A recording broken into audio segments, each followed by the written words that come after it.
line, screaming like a siren at night. Red and blue shouting, nobody's right. Smoke in the streets, truth under attack. Everybody's loud, nobody's got facts. Feeds keep scrolling, nerves stay tight.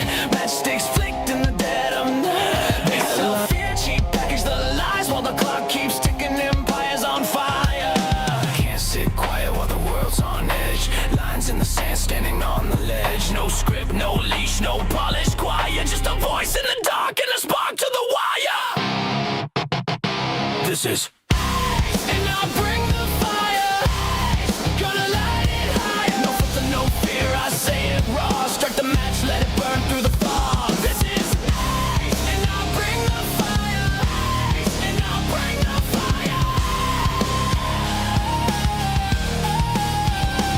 Everybody's selling truth like a brand, buying opinions they don't understand. Talking in circles, screaming online. Keyboard courage, borrowed spines. Yeah, power plays dressed up as peace.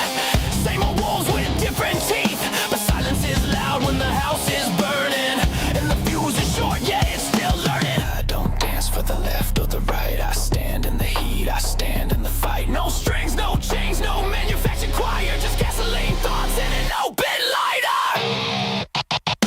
This is and I'll bring the fire. Gonna light it higher. No filter, no fear, I say it raw. Strike the match, let it burn through the fog. This is and I'll bring the fire. And I'll bring the fire.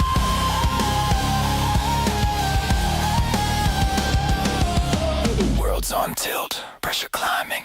Truth don't whisper, it's perfect timing. You can't cancel the smoke, you can't stop flame. Say my name when it hits, say my name.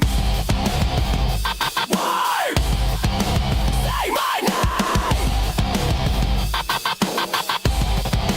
Say my name. Fire don't ask permission. Fire don't need a side. Fire just shows up honest and exposes the lie. This is and I'll bring the fire. Truth is harder. Burn it down till what's real survives. No smoke, no mirrors, just heat and lies. And I'll bring the fire. And I'll bring the fire.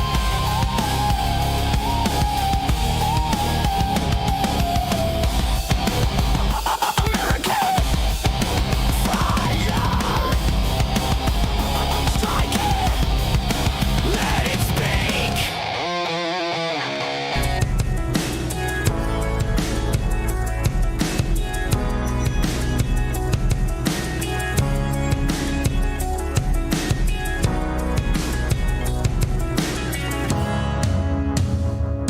What's happening, everybody? Happy Tuesday. It's a beautiful day to be on the side of MAGA, the side of Trump, because we are winning so big. We are destroying them. What a beautiful morning as we get to wake up on the other side of the Supreme Court decision upholding Trump's order on mail-in ballots. We talked about it yesterday, folks.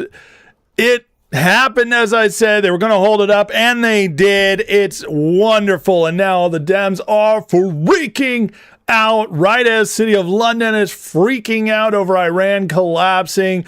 Economic D-Day, Bessent announcing it yesterday, breaking it down, saying, yeah, we could completely take you off the dollar system if you mess around. Man, people having fits. Trump enemies, America's enemies are angry. And that means we're having a beautiful day. It's a wonderful day. Your daily reminder, black pilling is dumb, as we are winning all over the place. Going to get into all sorts of wins as well on the deportation front, cleaning up our immigration system, getting visas out. I mean, it's everywhere. Health updates, justice updates. We are winning We are heading into the midterms on a winning streak, and it is a good time to be alive. It's a good time to be on the right side of history, so much so that even Alex Jones is out there saying, we need to come together and unite. We can't keep fighting. We got to beat the red, green socialists, the Democrats. Yeah, why is he saying that? Because it's been going bad for them, the faggot group, and not Trump. So their attacks are falling short. We are pulling ahead. It is it's a beautiful time to be alive, folks. So this is one of those days I love doing this show because we have so much to report on. And get ready to be white-pilled, red-pilled even further because it's so beautiful. So beautiful. So let me say hey to the chat. Guys, hit that like, hit that subscribe as we get started here. Why don't you throw in the chat today where you're watching from? I saw a lot of Tennesseans in here. Let's see how many others we can get in here. Red state, blue state. Let me know where you're from. Foreigners, yes, you're welcome as long as you're on the right side of history. We love it. And bots and trolls, come on out. Show yourselves so we can ban you. We are quick with the ban. Shogun Samurai is back from his vacation and he is ready to take you out as long as Moody from Canada is in a bad mood because her government is crazy. So she likes to take out the trolls too. So let me know where you're from and let me shout out the peeps. We'll start on the rums today. We got Chrissy Cats, Pixel Snap, Frankie, Fran, and Nels. What's going on, guys? AZ Tropic, good to see you all. Thank you for showing up, watching here on the Rumble, on the tubes, numero uno tubes. Let's start at the beginning here. Ramona, numero uno today. Welcome, Ramona. Janice Bain, Vince Felice is back. Sebastian Chose, Gray Fog, Henry Perez, The Wall, What to Do, Saved by Grace, Daug, Tammy Anderson, Mark DeGaulle, Nick Majors, Amand Oliphant, Bob E, Johnny Strayhorn, Edwin Fried, Gen X Maga, Moody Waters, Golden Code, Threads, Jalmar, Scott Volkovich, Chalky Driss, Lindsay B, Jim Atkin, Cass Sink, Kevin Tweedy, Lil Rue, Pat M, John M, Dan the Man Green, J Bone, Doc No, Dabod Todd Come Take 'em, and many others. Can't get to all you guys, but welcome. Let's see who's winning the location war. We got Texas, Michigan, Canada. I love the Canadians. California, Eastern North Carolina. I'm in Western North Carolina. Lots of Tennessee, Florida's, more North Carolina, Kansas State. I love it. Michigan, trying to stay alive from El Saud. Hill Country, Texas. I lived in Hill Country for a while in Kerrville for 6 years, and I lived in Round Rock, right outside of Austin. I say Austin to people who aren't from Texas, but if you're in Texas, you know Round Rock, and lived there for a couple years as well. Hill Country is beautiful. South Texas, Los Angeles, Oregon, Commie, Oregon, taking over Washington. These places that need help. They need help, people. Save them. Fight, guys. Boston, Massachusetts. I love that. Idaho, Mississippi, North Dakota, Colorado, Palm, Florida. Great stuff, guys. Lots of Cali folks in here. I guess I bring them in. The Cali folks, 9 a.m. They see the Niners hats, so they sit and stay. That's how I soak up my, I was a Californian. I'll always be one deep inside, except for the craziness. But true Californians know Californians in general aren't liberal. It's just overrun by the crazy people. In general, Californians tend to be laid back people who love the outdoors and really, really love like good food. But like good food, like healthy food. And there's some things about Californians that people on the outside don't get. They think you're just crazy liberals, but you're not. I get it. All right. Well, I gotta say, based on what I'm seeing here, it almost looks like most people are from California. I mean, if I had to pick a state that I'm seeing the most people from, that's impressive. Good job, guys. Turn Cali red. Let's do it. EcoTank says, trust me, everyone here in Michigan don't stand for Islamic terrorists taking over our government. Oh, man. And he was on, Al Sayed was on Jesse Waters last night and gave some very interesting insights into his craziness. So we'll be checking that out. Kadrin says, I'm confused about the Iran war. Why the majority of people are saying we lost the war.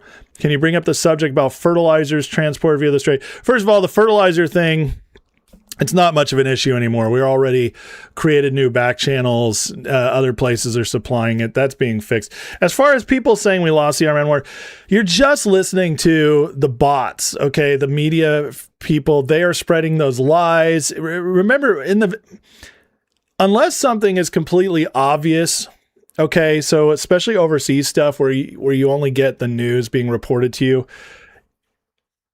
everywhere.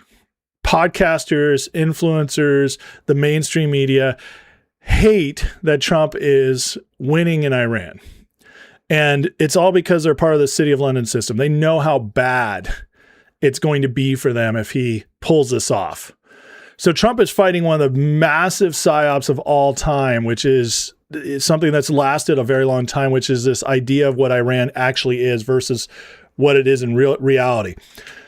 Because of that, Kadrin, you are getting everybody who doesn't understand this, which is the vast majority of people, are only accepting what they hear and not listening to the Trump administration, not trusting the Trump administration because they just didn't want a new war. So when you're only listening to the news bots, yeah, you're going to believe we're losing. So that's why you're hearing it from a majority of people. But anybody who actually pays attention, actually looks into it, there's no way to see it otherwise than we've absolutely obliterated Iran and are winning overwhelmingly over there. There's honestly no other honest way to see it if you're actually evaluating the evidence. So that's why. And unfortunately, Iran is one of those things where the psyop is so massive and so embedded after decades that it's a harder one to overcome. G-Shell says, nowadays Cali is filled with no one from Cali, just a bunch of leftist scum. Well, I disagree with that. You must not be in Central Cali or Northern Cali. That is true if you're in LA or Silicon Valley. So California is red if the people rise up. It would be. What Alex Jones FEMA zone are you from? What's my opinion about the tariff war? I mean, we are resetting the global financial system, and tariffs is how Trump is doing it from our perspective. And since we're the biggest economy in the world, everybody else depends on us. The tariff idea, the tariff implementation is quote unquote a war because they see it as a war because it's changing their way of life. It's not really a war. It's America setting a new standard. So don't believe the whole war idea, that nonsense they're pushing at you. That's designed to scare you. That's designed to make you nervous. It's designed to make you worried about the repercussions of all this. The truth is, nobody can do anything if we change it. The world has become so dependent upon us. We are I think we're like 25% of the entire world's GDP. That's how rich we are compared to the rest of the world, that our one country is like a quarter of the world's GDP. I might have those numbers a little off, but it is that we are that important. So when we make a decision that changes the entire world structure of finances, they're going to call it a quote unquote war. The problem is not one country has leverage over us, not one. So it's not a war. That's like saying that, it's like if we go into Cuba, and Cuba, their military stood up to us. Well, it's not war because Cuba can't fight us for more than an hour. We'll overwhelm them so easily. They're such a small country, poor country. So we don't actually go to war with Cuba. For us, it's an operation. To the rest of the world, they might feel like it's a war, but this is just a financial operation. As far as tariffs are concerned, we are winning. It's making us stronger. And as we get stronger, we're forcing all these other places to be stronger too. Chris, can I explain City of London? I've heard you talk about it. I think I get it. All I can do is give you the very quick lowdown. Otherwise, we'll be here all day. I've done entire shows on it. I'll just do a real quick one because then we got a lot of news to get into. But City of London is a financial system that is basically the globalist system that runs Europe and has got its hands in everything. It's built upon what the British Empire did, where they would they would make proxies of all these states, they would reap them and rape them of their resources, pillage them, and that's how UK, Britain got stronger and stronger and stronger. It was the greatest empire of all time, even more powerful than the Roman Empire at its height. And then what they left behind after it fell, the military aspect fell, they became a financialized system. They learned how to control everything through soft power financial system. The actual City of London is a mile square in the middle of London proper, and it's literally its own sovereign state. The King of England has to even ask the mayor of City of London to enter. And it's where all the banks are. It's our financial system's tied up in it. And so, yeah, that's the short of it. And, I don't have much more time to go into it other than that. But basically, they're the enemy. They're a big part of the enemy. They're not our only enemy, but they might be our biggest enemy. And now it's a system that's not just located. It's not centrally located in London anymore. It's spread. It's just people are all over. The digital aspect has made it where they can be anywhere. You can have people, City of London, anywhere in the world. But it is that system. Yeah, the Trumps, when he does the praise beat, all that stuff at the end, I think it's hilarious. I agree with you. Doc knows something as asymmetric is not a war, it's a stomping. That's right. It's not a tariff war. It's America saying we're going to do what's best for us and everybody freaking out. And so they call it war. But K2 for you says, if we're at war with Canada, they already lost. Political leaders don't know it. I love Canada. Leaders are living in fancy land. 100%. 100%. Okay, folks, you guys know the rules. Please hit the like, hit the subscribe. If you want to be a part of the show, by questions, comments, disagreements, be respectful, be honorable. But if you're not, you get banned. But also, please tag me so I can find it. Between every news segment, I will stop. I will read the chat. I will try to find things addressed directly to me because the community matters. This is the greatest community on YouTube. I don't care what anybody else says. They're wrong. This is the greatest community on YouTube. It's the greatest community on Rumble, even though it's smaller over there, but small and beautiful. It's very, very important to me that community is a big part of this. I never want to be somebody who just talks at you guys the whole time, even though that is a lot of what I'm doing. But I do include the community a lot. Then on top of that, if you want to support the show, super chats are guaranteed to be read, guaranteed to be answered. And you can also try out the membership where there is members lives, members content, exclusive, and a Discord chat that is 24/7 filled with a lot of amazing people. If you think this chat is awesome, check out the Discord chat. Try it for a month in the description with the Patreon link for free. Okay. Dante Joyner with the $20 super chat. Thank you, Dante. Says, if Hilton wins, do I think California would really change because the whole legislature is communist blue? Would a recall happen? And same thing House Dems do to Trump would happen to Hilton. If Hilton won by some miracle in California, they will fight tooth and nail to get him out of there. They will do everything they can to disempower him. However, as California governor, you still have a great amount of power.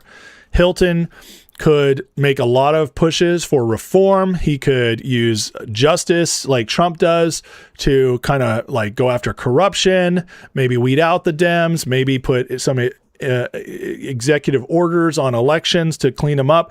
There is stuff he could do. But yes, it would be a fight. It would be a fight like hell. And it's not going to change overnight. It's going to take a lot of time to fix California, even if it goes red. But just like Trump showed us, guys, think how far we've come since 2017 when Trump first got into office in his first term. Think how far we've come. We are night and day a different country. In January 20th of 2017, Barack Obama was leaving office and he left us the worst state our country had ever been in. You guys think it was bad under Biden? It wasn't. I mean, it was, but it wasn't as bad as it was under Obama because we weren't as weak, because the Trump term had put in some safeguards and rebuilt aspects. But what it did show us, the Biden years, they pushed so hard to undo what Trump did, pushed so hard to accelerate their agenda that all of a sudden it became obvious to everybody. But the truth is, the weakest our country has ever been was January 19th, 2017, the day before Trump came into office. That was the weakest our country's ever been. Ever since then, we have defeated woke. We have rebuilt our military. We have been restructuring our financial system, reasserting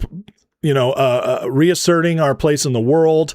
I mean, it's just win after win after win, and none of that happens without Trump. And it's taken, we're at almost 10 years of Trump now. We're at almost 10 years of Trump. And guys, I'm telling you, it takes time, but it can be done. And now we're seeing so much acceleration because of the foundation that's already been laid because of the previous time with Trump.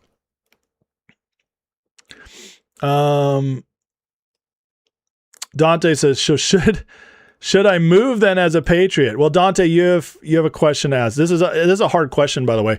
I love California, and in my heart, if it was just me, I would still be in California right now, fighting like hell to save that state, because I love that state.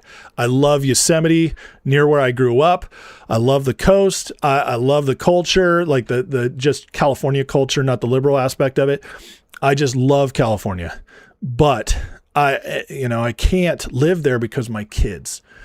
I can't put them through that. I don't want to fight that battle, every little fight over my kids' future. And so we moved because I have 6 kids. I needed homeschooling freedom. I had to do what's best for them. I had to choose them first. But if it was just me, I would, if I was single, if my wife and I were older, the kids were grown, there's a good chance we'll move back to California because I want to be there to fight. So what you got to ask yourself is, do you want to be part of the fight? Do you have it in you? And I'm not saying you're right or wrong either way. It's up to you. You know, if God calls you to do it or not, or he might call you to move, to build yourself up and then go back. Who knows? I know for me, California is still in my heart.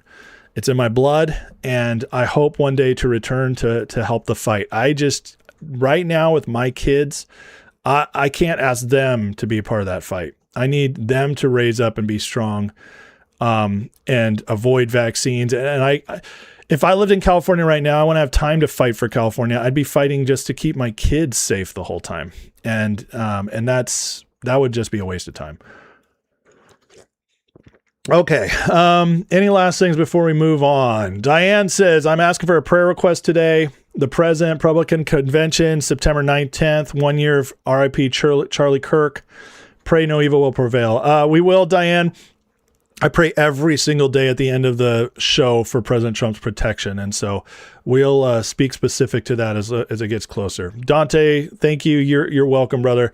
Dante again with another $2 super chat. You guys are the best. Thank you for the support in the channel. Dante, I really appreciate you. And for everybody else, guys, hit the like, subscribe, and again, tag me if you want to talk. Support the channel with a super chat if you'd like. All that is great.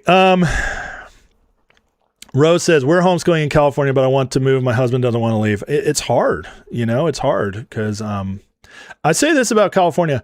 California is wonderful if you're rich and can afford it. And it's wonderful if you're poor and they just give you all the stuff. Because California is a place where you can drive 20 minutes in any direction and have something wonderful to do outside. The weather's great. There's outdoor activities everywhere. You don't need a lot of money to have fun in California, but it sucks if you are middle class or upper middle class trying to move up in the world. That's where California is the worst. So, and listen, and this is me speaking as somebody who hasn't lived there now in 12 years. So I miss like aspects of it, and I know it's gotten much, much worse. So, but again, California can't ever come back unless there's good people there who will fight for it. Gen X says, my brother cleans up foreclosed homes and going tomorrow because he's got a $500K house that illegals bought and we're living in. Lots of high dollar. That's going to happen more and more and more and more. So, okay, you guys ready? Let's get going because we got a lot to get to. Winning all around. So yesterday we got the big news. This is one of the ones we've been waiting for.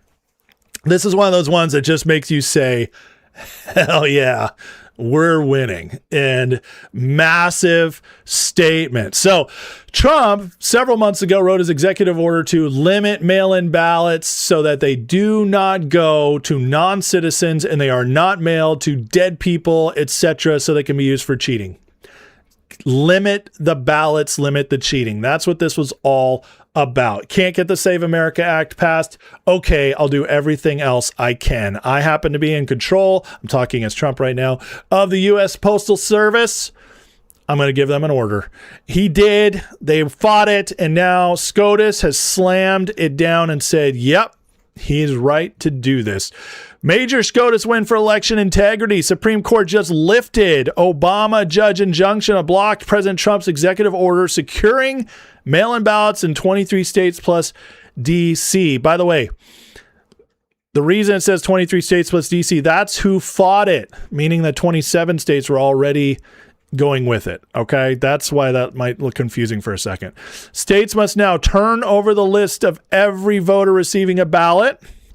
They can fight, but then they get no ballots. Put unique serialized barcodes on the outgoing and return envelopes. Refuse, they won't be delivered. This is huge. And here's Laura Ingraham giving a little breakdown on it. The court's majority clearing the way for the administration to keep moving on the president's plan to regulate mail-in voting, including requiring the Postal Service to deliver ballots only to voters deemed eligible. Now, remember, Democrats from 23 states had sued, and D.C. had sued to stop the president. But today, the Supreme Court lifted an injunction and said that those states, they essentially didn't have the legal standing to bring the challenge. President Trump is not anti-mail-in ballots, by the way, per se, but he is against abusing the process, and he believes that only people who are truly eligible to vote should be getting the ballots. And frankly, having all those ballot applications mailed to them makes sense. Here with more insight is Mike Davis, Article 3 Project President and former clerk to Justice Gorsuch.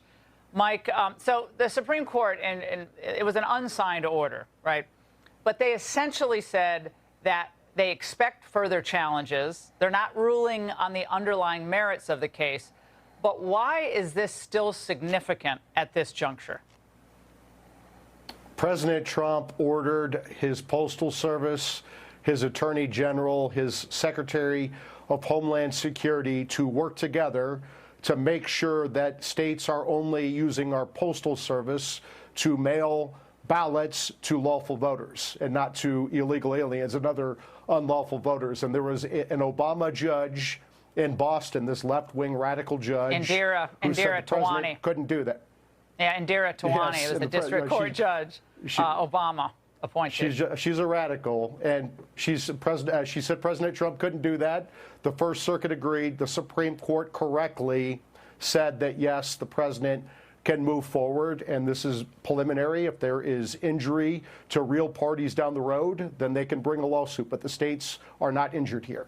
Now, Mike, do you think that there is enough time for the administration to implement these regs? Because some mail-in ballots may have already gone out, or they're about to go out.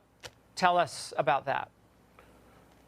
I mean, the president is going to move fast. And I would just say this: why are the Democrats so scared to have accountability with our elections? Oh, why they're are they so scared to make sure that the Postal Service is not committing mail fraud by mailing ballots to illegal aliens and other illegal voters? It would shock you to know, Mike, by the way, that Ketanji Brown Jackson issued a blistering dissent to this order, essentially saying this is all Kafkaesque and this must be stopped. They're so but bad. We'll have to save that conversation for another day. Thank you very much. Great Great news. So, what does it mean right now? Well, look at this key statement in the win. Court's disposition of this application does not mean that any measure taken by the government to implement it will necessarily be lawful, but on that time will tell. But the order itself does not harm the state. So the district court lacks jurisdiction to bar the government from trying to implement it. So Trump's order does not harm the states. Why? Because it governs federal elections. States have to follow federal law when it comes to federal elections. It's already illegal for non-citizens to vote. This isn't a new law. It's just being enforced for the first time. Checkmate. Here's the deal. In order to challenge this, they have to prove they are injured, which means they cannot prove that until after the election. This is why Democrats are freaking out so bad. They now no longer have a path to stop this until after the election. They're going to try, and there might be some judges who get a little wild with it. But now, just as yesterday, we reported the USPS had already implemented the rules despite the injunction against it. And now the Supreme Court backed it up. You really think they'll stop? I don't think so. This is wonderful. Seth Keshel writes, another injunction remains to be pushed aside, but it's big and important. What's going to happen is states that were hoping for the courts to side with them will be incapable of producing a mail-in voter list, and all hell will break loose because they can't produce one without it being New Jersey on steroids and full of dead, illegal, relocated, etc. voters. So it's rocking a hard place. Either show your voter rolls, which are going to be full of fakes, or don't get your mail-in ballots. Woo! Trump, checkmate, baby. They are screwed. And yes, there's 70 days till the midterms. This will not be that hard for the USPS to implement, even though people are freaking out. Is there enough time? Yeah, there's enough time. All they have to say is don't send them out. It's not a hard order to follow. Not at all. And for those who are like, USPS, those workers, man, maybe they want to help. Maybe they want to help the cheat. Have you ever met a U.S. Postal Service worker? They're like Newman from Seinfeld. They're trying to do as little work as possible. I don't see that many of them going out of their way to make this happen. Let's just be honest. Now, I did want to share this. This is fascinating to me. We just got this order on the 3-year anniversary of Trump's photo, his famous photo, mugshot. Never Surrender, August 24, 2023. Some things, there's that saying, we're watching a movie.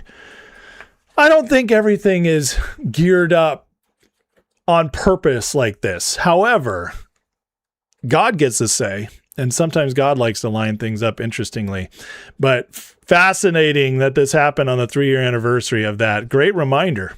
Now, the Democrats are freaking out.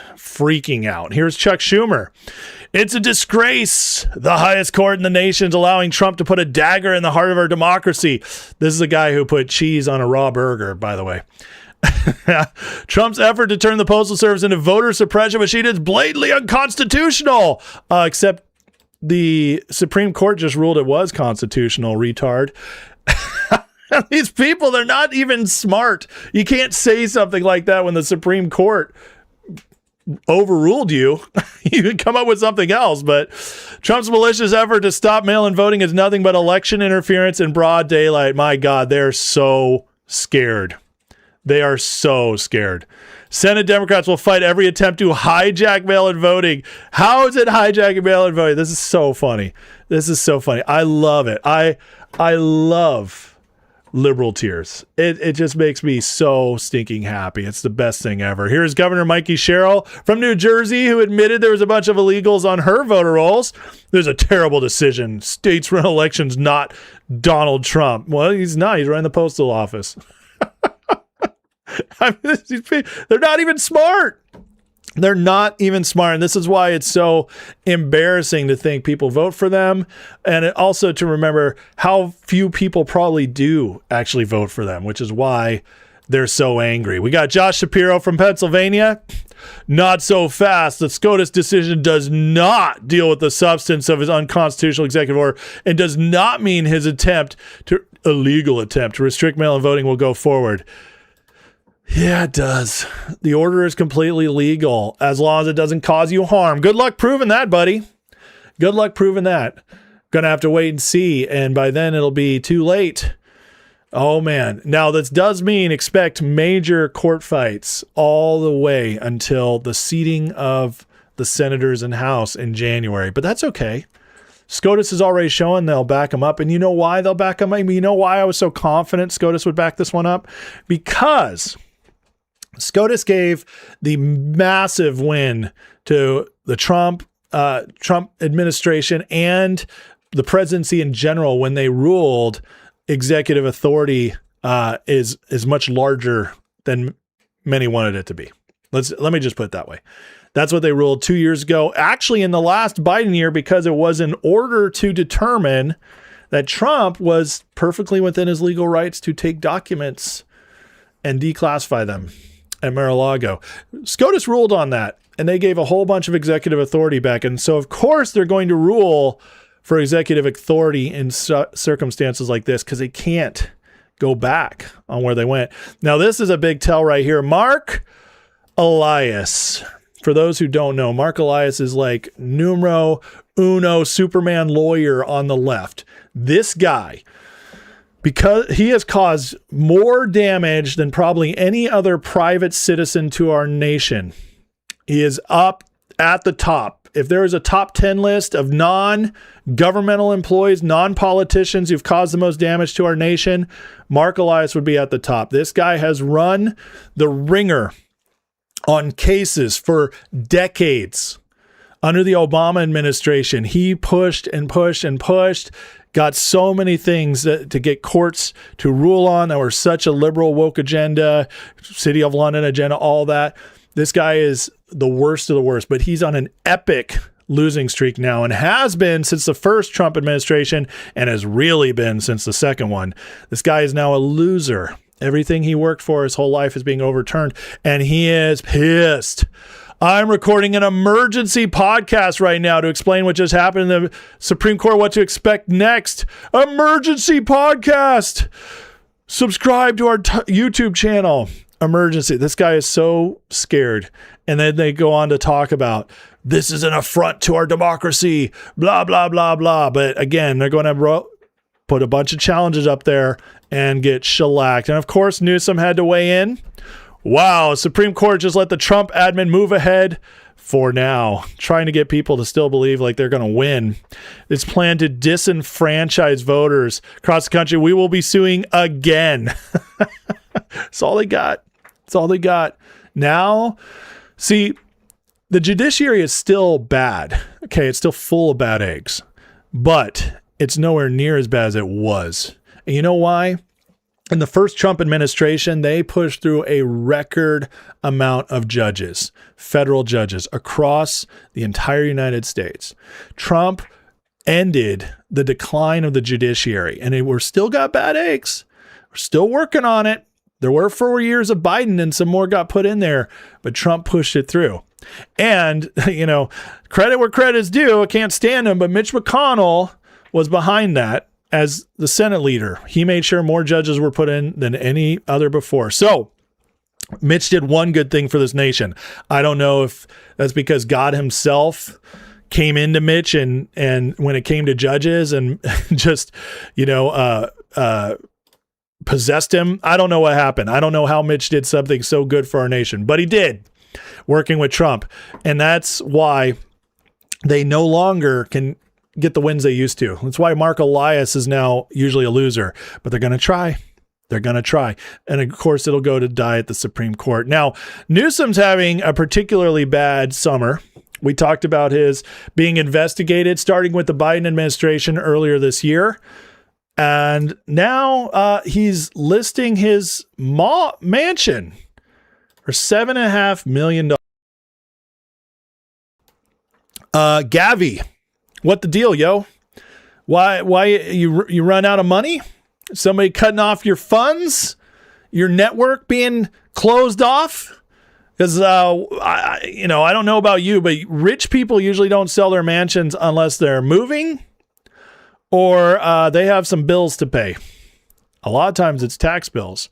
Well, remember, he's being investigated for fraud, for laundering money. Is it possible this stuff is starting to come to bite him? I would think so.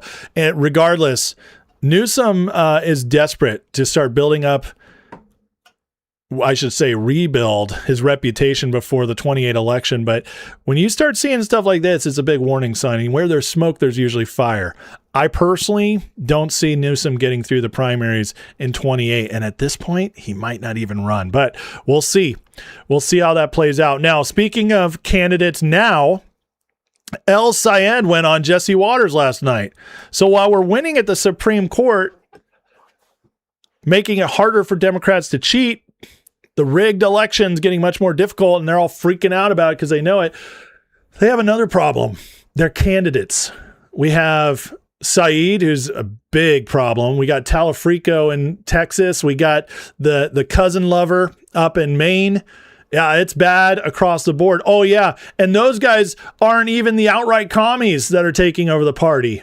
The Democratic Party is at civil war right now. They can't raise money. The DNC is broke. And yeah, now they can't rig elections as easily. Oh, man. It's really bad, really, really bad to be a Democrat right now. And speaking of that, Saeed thought he'd go on Jesse Waters last night and try to win some voters over. Well, you guys tell me how it went. Here's a couple clips of this interview last night. Losing their health care with their job. Well, give me the total number. Look, while you're out here trying to talk about the broader national budget, I'm a lot more interested in the everyday budgets that Michiganders are thinking about. And that's exactly the budget that Donald Trump and Mike Rogers are blowing up right now. Well, I just don't see why you're so on the side of the billionaires, Jesse, rather than on the side of everyday Michiganders. No, because I don't want you guys to blow the country up. Do you know how much the federal budget is now? No, neither do I. Here's exactly What's the federal budget? You guys want to, right? Pete Hegseth, who used to work for your question. Do you know what the federal budget is? To raise. No. I just want to talk about this. Look, you want to talk about budgets? I'm happy to do that. The guy who used to work on your channel, I think he was like the 6th host on the 5. He wanted to raise our military budget to $1.5 trillion, and you don't seem to be upset about that. What? So we could fight a war we don't know how to get out of? To raise our gas prices $5 a gallon? That doesn't make sense to me, Jesse. We want to talk about the things that we actually should spend on. To me, that's I have a feeling, Abdul, you don't even know how schools. much money the government spends every year. Do you know? Look. You cannot be running for U.S. Senator and not even know what our budget is. This is bad, but it's about to get worse. The question, Jesse, to me All right, is, so you don't know. Let me tell you what it is. It's $7 trillion a year. And your plan Jesse, to take over the healthcare system is $4 trillion. And here's the problem with it. So to exactly your point, do you know what I'm not very good at math. I don't think you're very good at math either. But I'm not good at math. I don't think you are either. This is wonderful. Putting him on the spot. These people are just not smart. And they're clever. They're charismatic, but they're not smart. They don't work out details. They completely rely upon emotional arguments all the time. And then what they do, they get into power and they make it all about them. Building our wealth, giving some freebies to our voters so that we can at least stay in power and ruin the country, bleed our country dry. That's all they care about. So they can't even answer basic questions that I could answer this question, and I'm not running for Senate. It's retarded. It's insane. And this is how bad their candidates are. But go ahead. Clearly you don't. And you don't seem to care. But I don't think most Americans want to spend that much money on military escapades so that the folks stranded on the USS Abraham Lincoln can't even get a sausage for breakfast. I just think that we could do a lot better with our money, Jesse, and I think that's where you and I tend to disagree. I just disagree. Mike Rogers agrees with you. I think if you spend $4 trillion, everything else is going to get really expensive. You're going to look back at Bidenflation, and you're going to wish you were back there. Oh, man, that's a wonderful ad clip right there. But there's an even better one.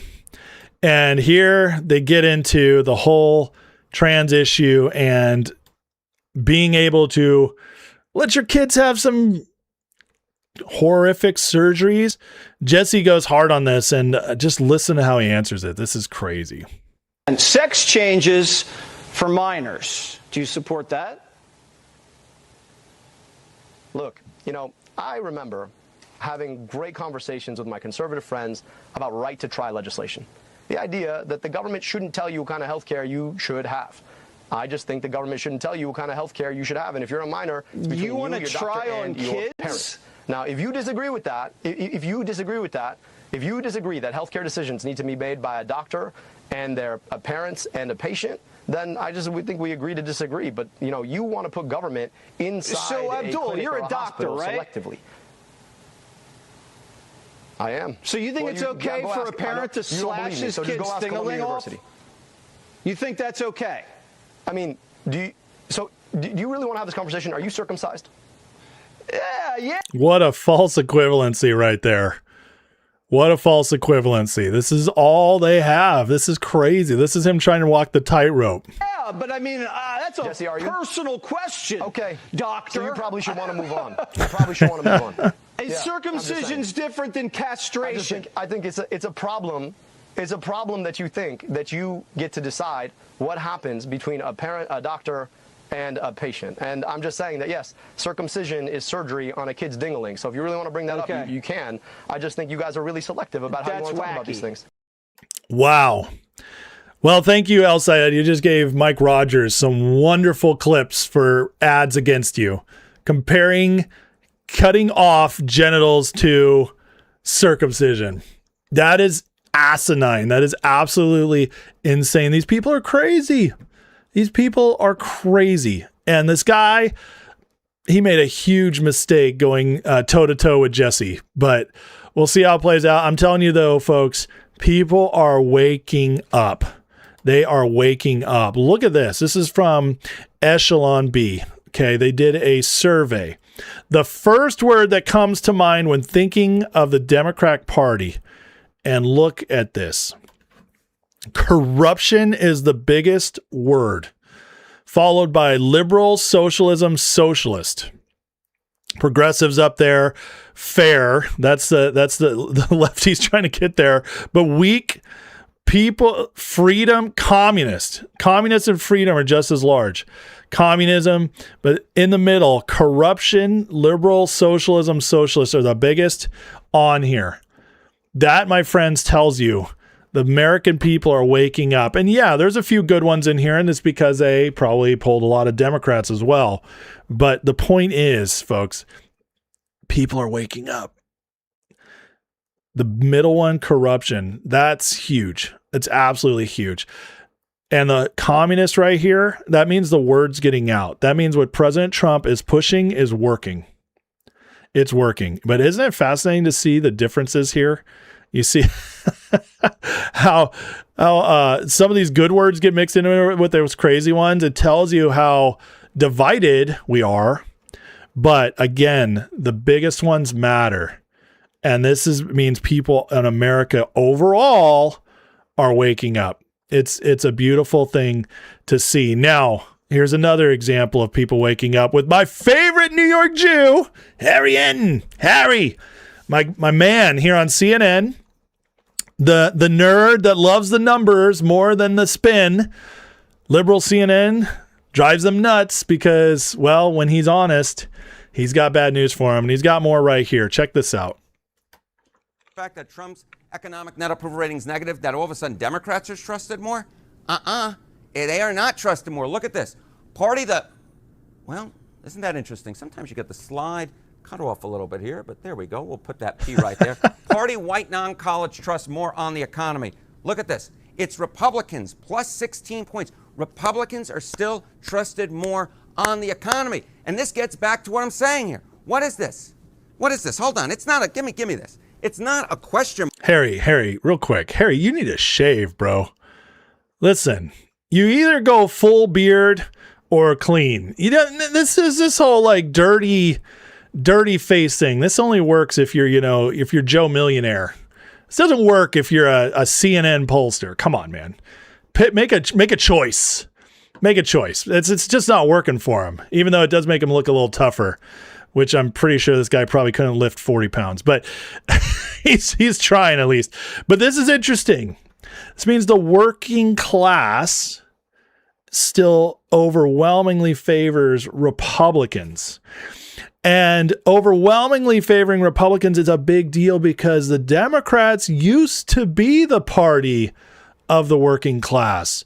This means Trump is not losing his base. Listen to that. Here we go. Mark, it's an exclamation point. It's an exclamation point from Kate, my producer. Everyone sucks. Everyone sucks. Everybody sucks. That's what's going on here.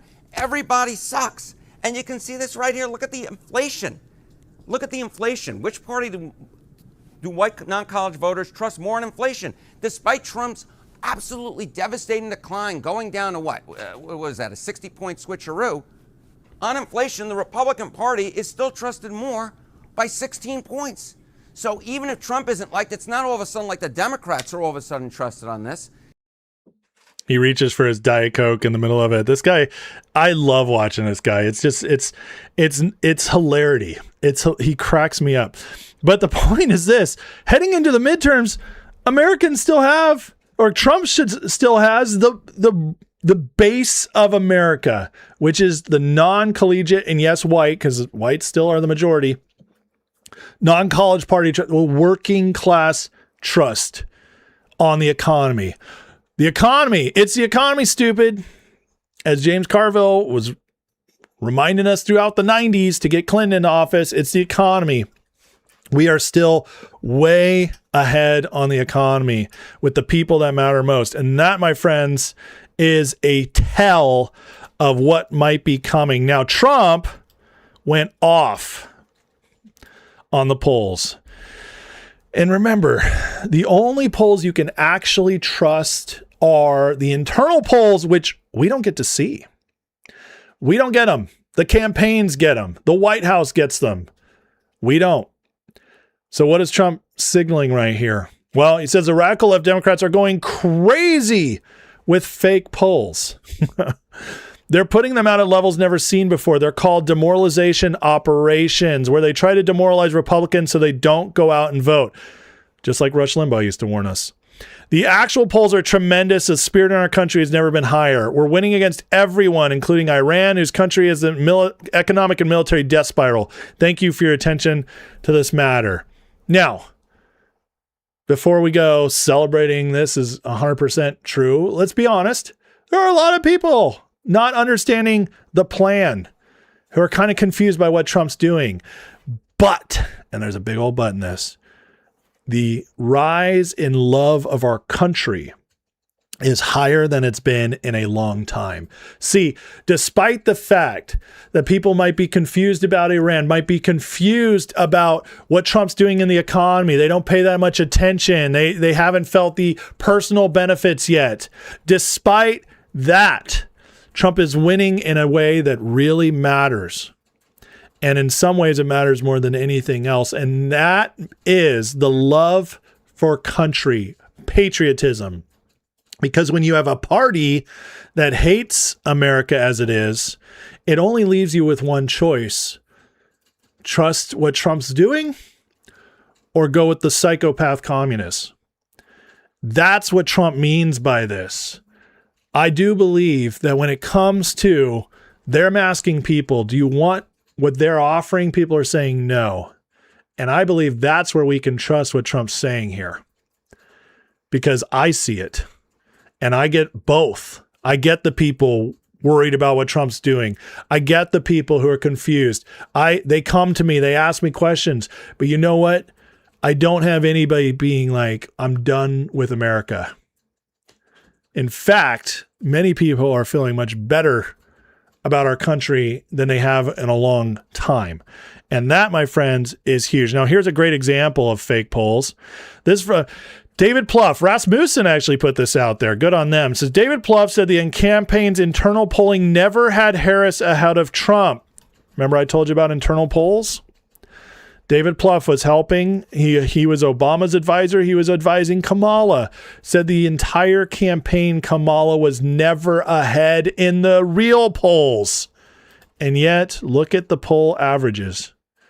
See, David Plouffe, internal polls never had Harris ahead. But the public polls mostly had Harris ahead. And by the way, folks, it's even worse in the midterms. I hope you know that. Midterm polling is even worse. Why? Because it's localized. It's actually much more difficult to do well than national polls from these national pollsters.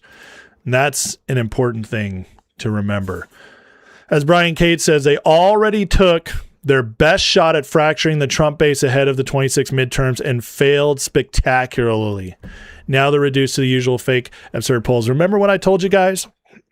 All the way back in March, when we first started really covering the midterms, I told you, the assault starts now. It's all assets deployed. As soon as Trump struck Iran, and then a week later, Tucker, Megan, Alex, all these grifters, all these influencers turned on Trump on a dime. I told you back then it was all assets deployed. This is the attempt to end MAGA before the midterms, and they failed. They only hurt themselves.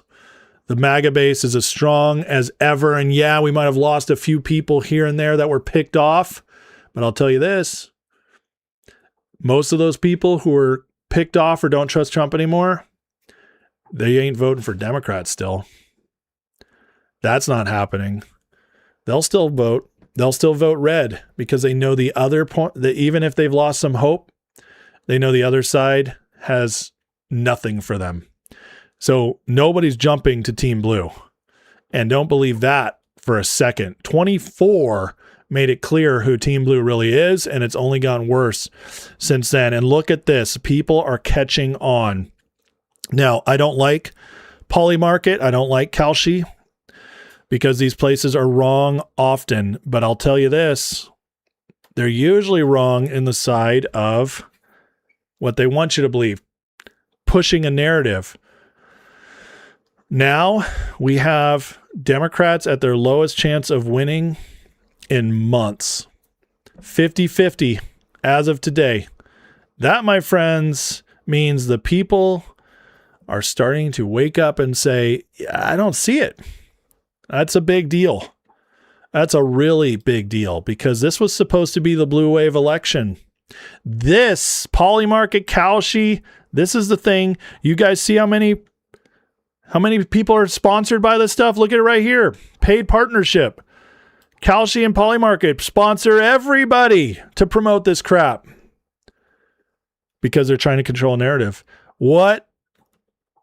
How bad is it actually when it's at 50-50? Ask yourself that. All these people paid by them are now going to have to report this. This is huge. This is a really, really big deal.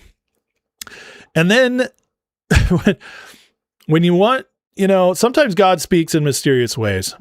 Well, ahead of the midterms, we just got this news. Barack Obama Elementary School in Richmond, Virginia is now closed indefinitely due to mold and rodents. Friends, sometimes you get a prophetic message, and I'm going to tell you, this looks like one to me. Ahead of the midterms, Barack Obama's school closing indefinitely. Wow.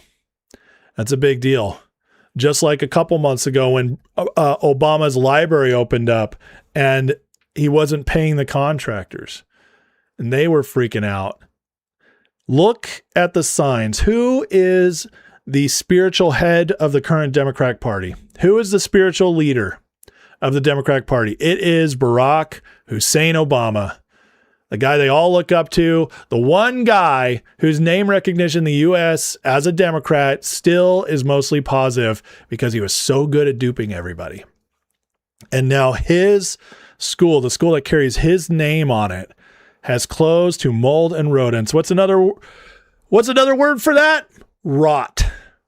It's rotten, just like the Democratic Party. And just like this school rotting out, not being taken care of, people unwilling to do the work, the whole communist idealism of, no holding people to standards, no excelling, no moving ahead, no competition, no ambition.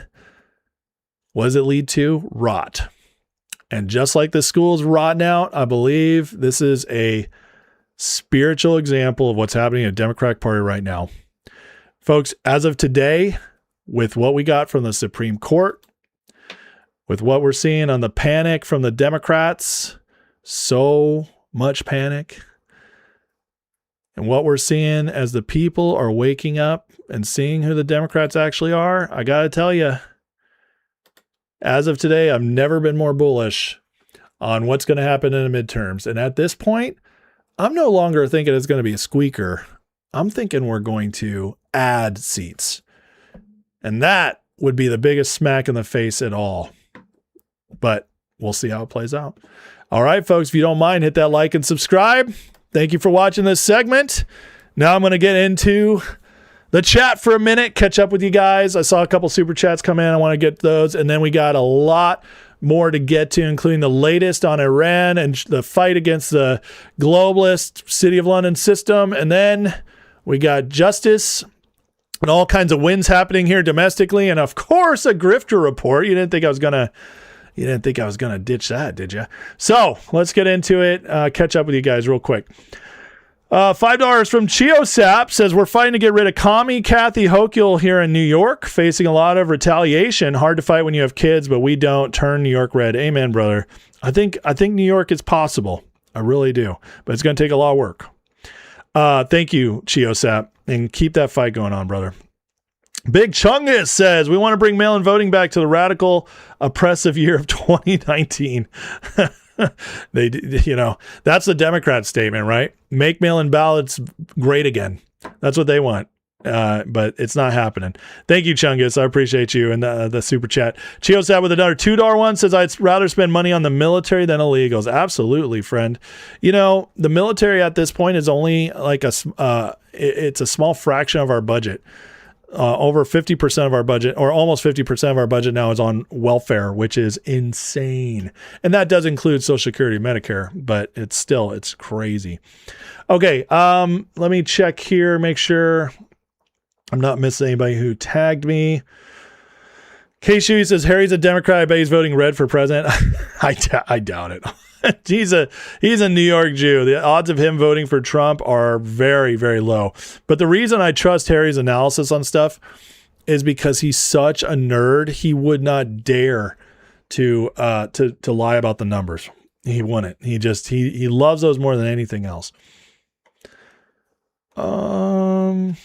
If Trump wins, they'll shriek it's rigged. They're already shrieking it's rigged. I mean, look at this. Where was it? Who was it? It was Newsom, Shapiro. He doesn't run elections here. Schumer had the strongest words. His malicious effort is nothing but election interference in broad daylight. They're already claiming it's rigged. They're so scared. Cat Crazy says, polls usually sway to the left. To be 50-50 right now is huge. Absolutely. It really is. In the summer of midterms, they found that they tend to trend 6% to the left. So that would be epic. Chalky says, Republicans won't just keep the Senate, but will gain 2 to 3. Republicans won't keep the House, but will flip 3 and gain 8 to 12. Now that would be crazy. You're more optimistic than I am, and I hope you're right. That would be epic. I'll have when it gets closer, I'm going to start doing my my actual breakdowns of predictions. So, but we're not quite there yet. We need to get into the month. About a month. So Love My Puppy says, I can't ever hear the clips you play. I apologize for that. I will try to turn them up, but sometimes the clips are very quiet on X that I play them from, and I just can't get them higher. And I do apologize for that. Can Canada insert themselves in the midterms? Canada, so Mark Carney just announced a bunch of tariffs on us in order to make things more expensive before the midterm. So he is trying to interfere in our election.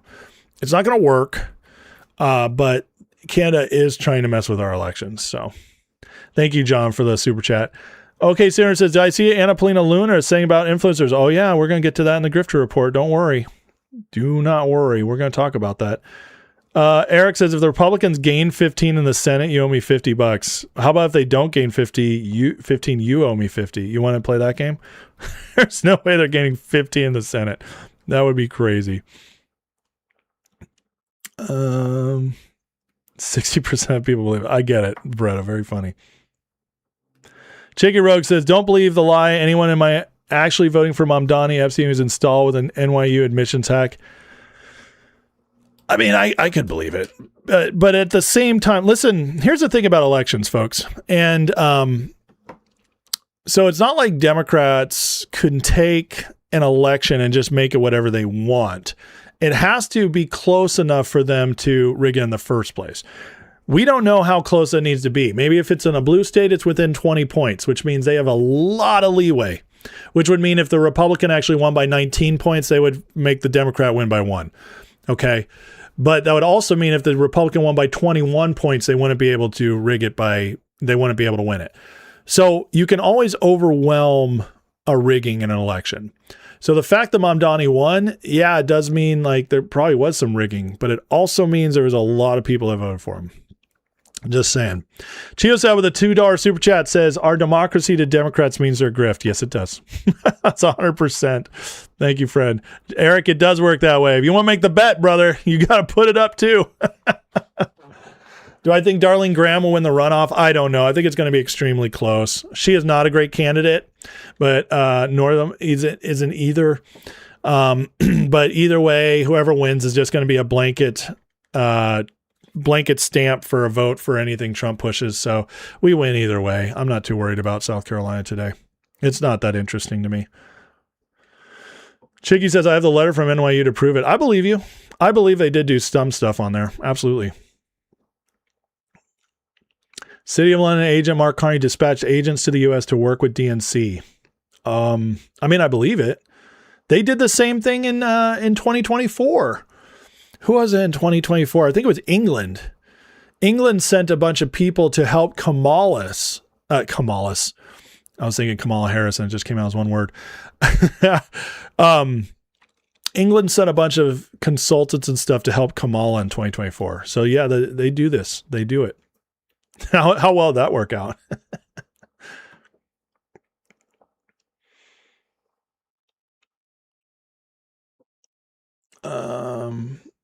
Correction, not Canada. Carney and his globalist overlords trying to interfere. I believe you, Moody. Absolutely. 100%. I don't, what do I think of the SF owner getting caught in a prostitution ring in Ohio? It's terrible. It's a horrible, horrible, stupid thing. It's disgusting. And, but it doesn't change how I feel about the team. But because I root for the players, not for him. I will tell you this: when the Patriots owner got busted for the massage parlor happy endings, the Patriots won the Super Bowl. So maybe it's a good thing for my team. Okay, maybe it's a good thing for the team. Otherwise, we've had a terrible offseason. Our coach almost died in a car wreck, and now our owner is soliciting prostitutes in trailer parks in Ohio. Yeah, our billionaire owner. Paying $160 for a hookup in a trailer park. It's not a good sign. It's really not a good sign. Mr. Chain Blue Lightning with a $20 super chat. Thank you, Mr. Chain Blue. Says, I heard Ohio trailer parks are nice this time of year. How dare you? How dare you? It's a good thing you attached that to a $20 donation, or I'd be banning you right now for a day. Terrible person. Substation's got to go. I mean, yeah. We are such a cursed team. It's not even funny. It makes me sad. But I will say this, despite being cursed, we are in the playoffs every year, and we scare everybody every year because we have the best coach in the league. Will I consider a role with this administration or maybe the next Vance Rubio? Max Calentine asks, I'll tell you this, brother. If Trump called me, and by Trump, obviously I mean anybody in his administration called me and said, do you want to serve your country? We have a role for you. I would say yes in a heartbeat. Absolutely. That would be my signal from God that I'm supposed to do something. but I don't think that call's coming. I'm sorry. You watch Pretty Woman? Have you seen the meme that is, I gotta show you guys this. It's so funny.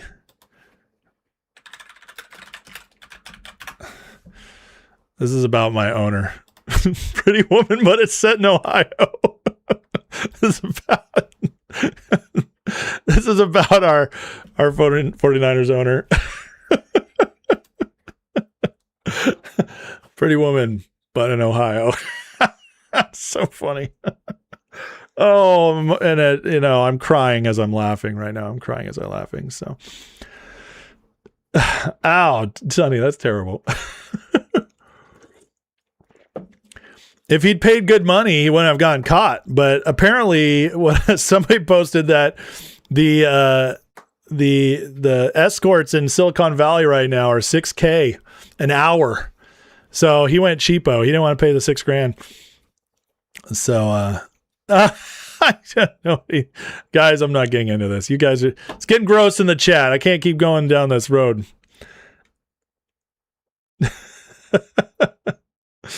Keep going down this road. It's getting problematic in here. It's getting problematic, guys.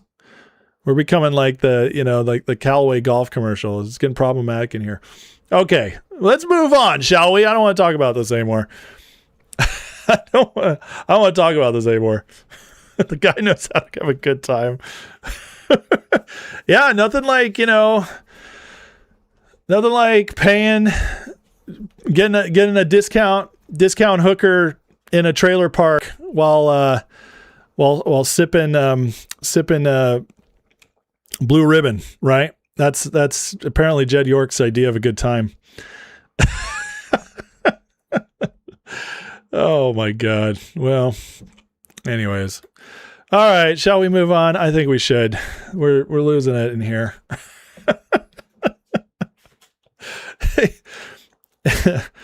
He was just having some Blue Ribbon and some, Blue Ribbon and Marlboro Reds on a rocking chair in the back when the cops pulled up on their sting and busted him.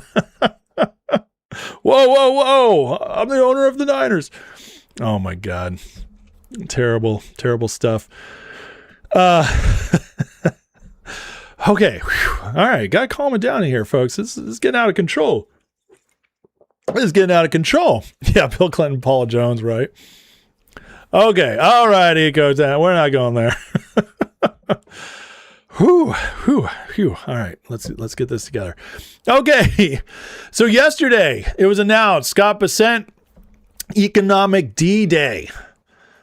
Economic D-Day on anybody willing to help the Iranians, the IRGC, keep the war going, keep this fake, crazy republic, oppressive regime going. And what happened? He did it. He came out. What do we know? Well, when you're going after a whole system that's anti-American, anti-free world, helping these people, it's the globalists. We know that. It's the City of London system, which, yes, sometimes China dabbles in, et cetera, et cetera. So this was a knock and an attack on all of our enemies. And Bessent then came out and gave us a little breakdown what they're thinking. And he wrote this yesterday. In the Second World War, D-Day marked the historic beginning of a campaign with our allies to target and drive the enemy from its positions, including those in third countries. Today, in the same spirit, we're launching an economic onslaught against Iran's financial connections around the globe. Our objective is to sever every economic lifeline that sustains the regime until Tehran stands alone. This is epic stuff. Right here, well, let me let Scotty B say it. The Big Gay Patton, our general in the economic war. Today, at President Trump's direction, the United States Treasury has begun Operation Economic Outcast, an unprecedented campaign against the Islamic Republic of Iran and its enablers.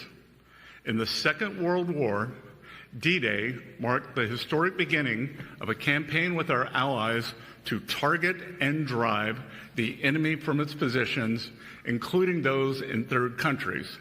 Today, in that same spirit, we are launching an economic onslaught against Iran's financial connections around the globe.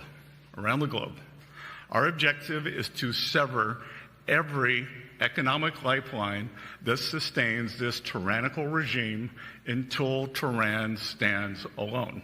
Today, at President Trump's This guy, he's got the fire in him. Listen to this part.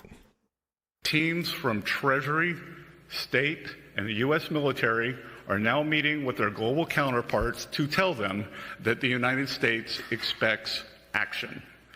Every country has a defined timeline to shut down activities we have identified.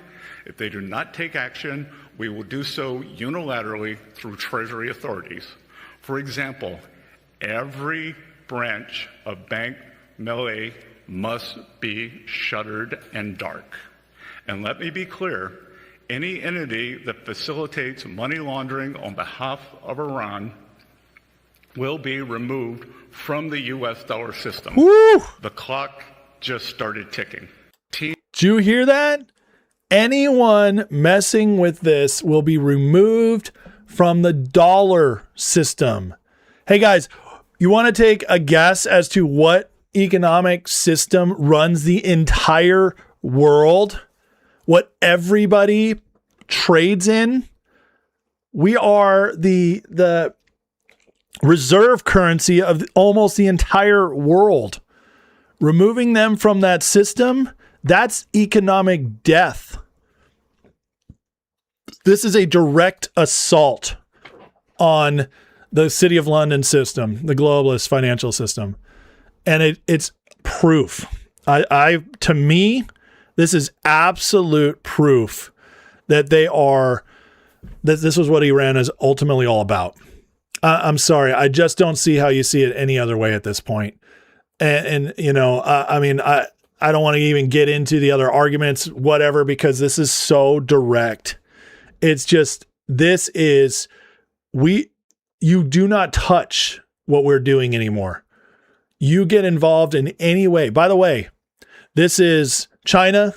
This is the globalists. I mean, Spain was just making some deal, trying to get around with Iran the other day. The UK has all kinds of ties to Iran, shadow banking, the Khomeini's real estate empire. There's all kinds of ties. Then there's some Middle Eastern countries as well. But the point is that proxy network, that globalist network that's run through all these other different countries, systems, banks, whatever, is a shot at all of them. It's a huge deal. And it tells you again, also, you know, this is an economic war first. Economic and political war first. We have all the hard power. Nobody disagrees with that at all. We have the greatest military in the history of the world. And through Venezuela and our initial operations in Iran, we saw it. We are untouchable when we go up against these other nations. So we have all the hard power. So how do we win? Because nobody can go toe-to-toe with us? Or how did they try to fight us? Behind the scenes. And now we're fighting on that level in a way which, in my lifetime, we've never seen. This tells you also how real this is. It's really about taking them all down. Here's one more clip.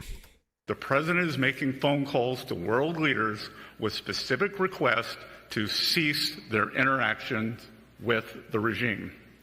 We are already seeing results. Over the weekend, comments from Iranian leadership clearly acknowledged the effect of this campaign, and nations that facilitate any interactions with the regime should quickly heed our message.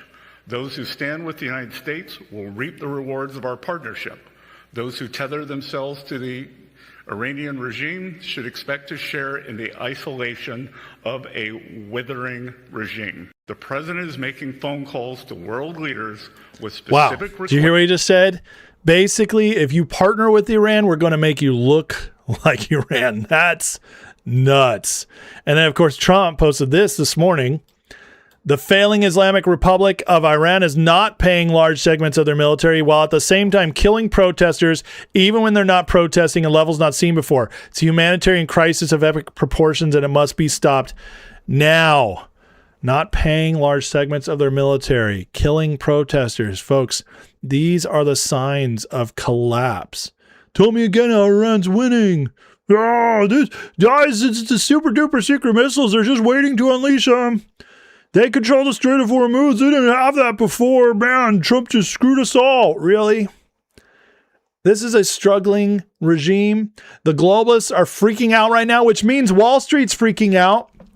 Yeah, all those people that make their buku bucks on the financial globalist system, they're all mad right now. They're all trying to take out Trump at percent. I'm watching the feeds on X in real time as all these people, some of them kind of like Trump in some areas, but once he went after the system yesterday, oh man, it was freak out time. What are they going to do? They're going to crash the economy. This is crazy. It's insane. They don't want to do the hard work to actually change anything. They were just hoping Trump would get in, clean up a few things, and boost that stock market. And now that they're realizing their whole system, their whole way of getting enriched off our backs is about to go bye-bye, that's what Trump is, one of the big missions he's on. Oh, they don't like that one bit. Here's a great little breakdown of where we're at. We need to zoom out even further. This has been long in the making. Come on a walk with me, says Observing Consciousness. By the way, if you're not following this on X, follow, because their breakdowns are so good. Operation Economic Outcast, which is what they're calling this. It's what a killer name, by the way. Is a kill switch being thrown against the old global system. May sound new, but this has been active for quite a while. Iran was the most obvious entry point. Thank you. Thank you. I've been saying this since March. Thank you. You're welcome. But the target is the financial architecture, keeping captured states, proxy regimes, and transnational networks alive. Treasuries moving through oil buyers, shadow fleets, commodity traders, all of them. Nearly 60 nodes hit in the opening strike. Wellbread's network sanctioned across Singapore, UAE, Switzerland, France, and Bessent says a major financial institution could be next. But squint your eyes and see the pressure has been on them for over a decade. Message could not be clear. Move their money and lose access to the dollar system. Now follow that signal to China. CCP buys roughly 90% of Iran's exported oil through teapot refineries, disguised cargoes, shadow bankers, tankers, and alternative payment channels. Those imports fell from 1.6 million barrels a day in February to 500,000 in August. That's 1/3. Iran's being squeezed while the CCP's energy arteries, sanctions, evasion routes, and banking access are exposed and severed. Venezuela felt the same hit. They are no longer in control of the region. Same pressure closing across China everywhere, Panama. And he just goes on and says it all. And then we'll come to City of London. The Crown's offshore web is being pulled in the same light. Trusts, trading houses, insurers, shipping registries, commodity desks, shell companies, and hidden owners stand between sanctioned oil and global capital. That machine survived by breaking every transaction to pieces and scattering them over jurisdictions until ownership disappeared. Those days are over. Operation Economic Outcast reverses the flow by tracing the tanker, identifying the insurer, following the payment, exposing the owner, and sanctioning the institution, clearing the money. This is why we had the breaks. Time to watch where the money was flowing. This has been an operation the entire time. This has not been Trump messing around. This has not been saying, let's see what happens. This has been the Trump team making moves the entire time. And yes, trying to give the actual people of Iran, see if there was anybody in leadership who would take the easy way out. And when they didn't, it exposed them, not just to the world politically, but also their financial networks as they tried to make moves. This has been happening this entire 5 months. Now, see what's forming around it. Saudi Arabia, Turkey, and Pakistan signed the Mecca Joint Defense Agreement without Washington brokering it, combining Saudi financial and energy power, Turkey's military and defense industry, and Pakistan's nuclear deterrent under a structure where an attack on one is treated as an attack on all. Sounds like extension of the Abraham Accords, not a coincidence. Egypt's being discussed as possible addition. Bangladesh invited to join. And the region's beginning to secure itself through sovereign agreements instead of waiting for NATO and the UN. Same shift over here as Panama reclaims strategic infrastructure and Colombia joins the America's Counter Cartel Coalition. We're connecting intelligence, military power, and border security against the cartel, shell companies, money routes, and foreign command.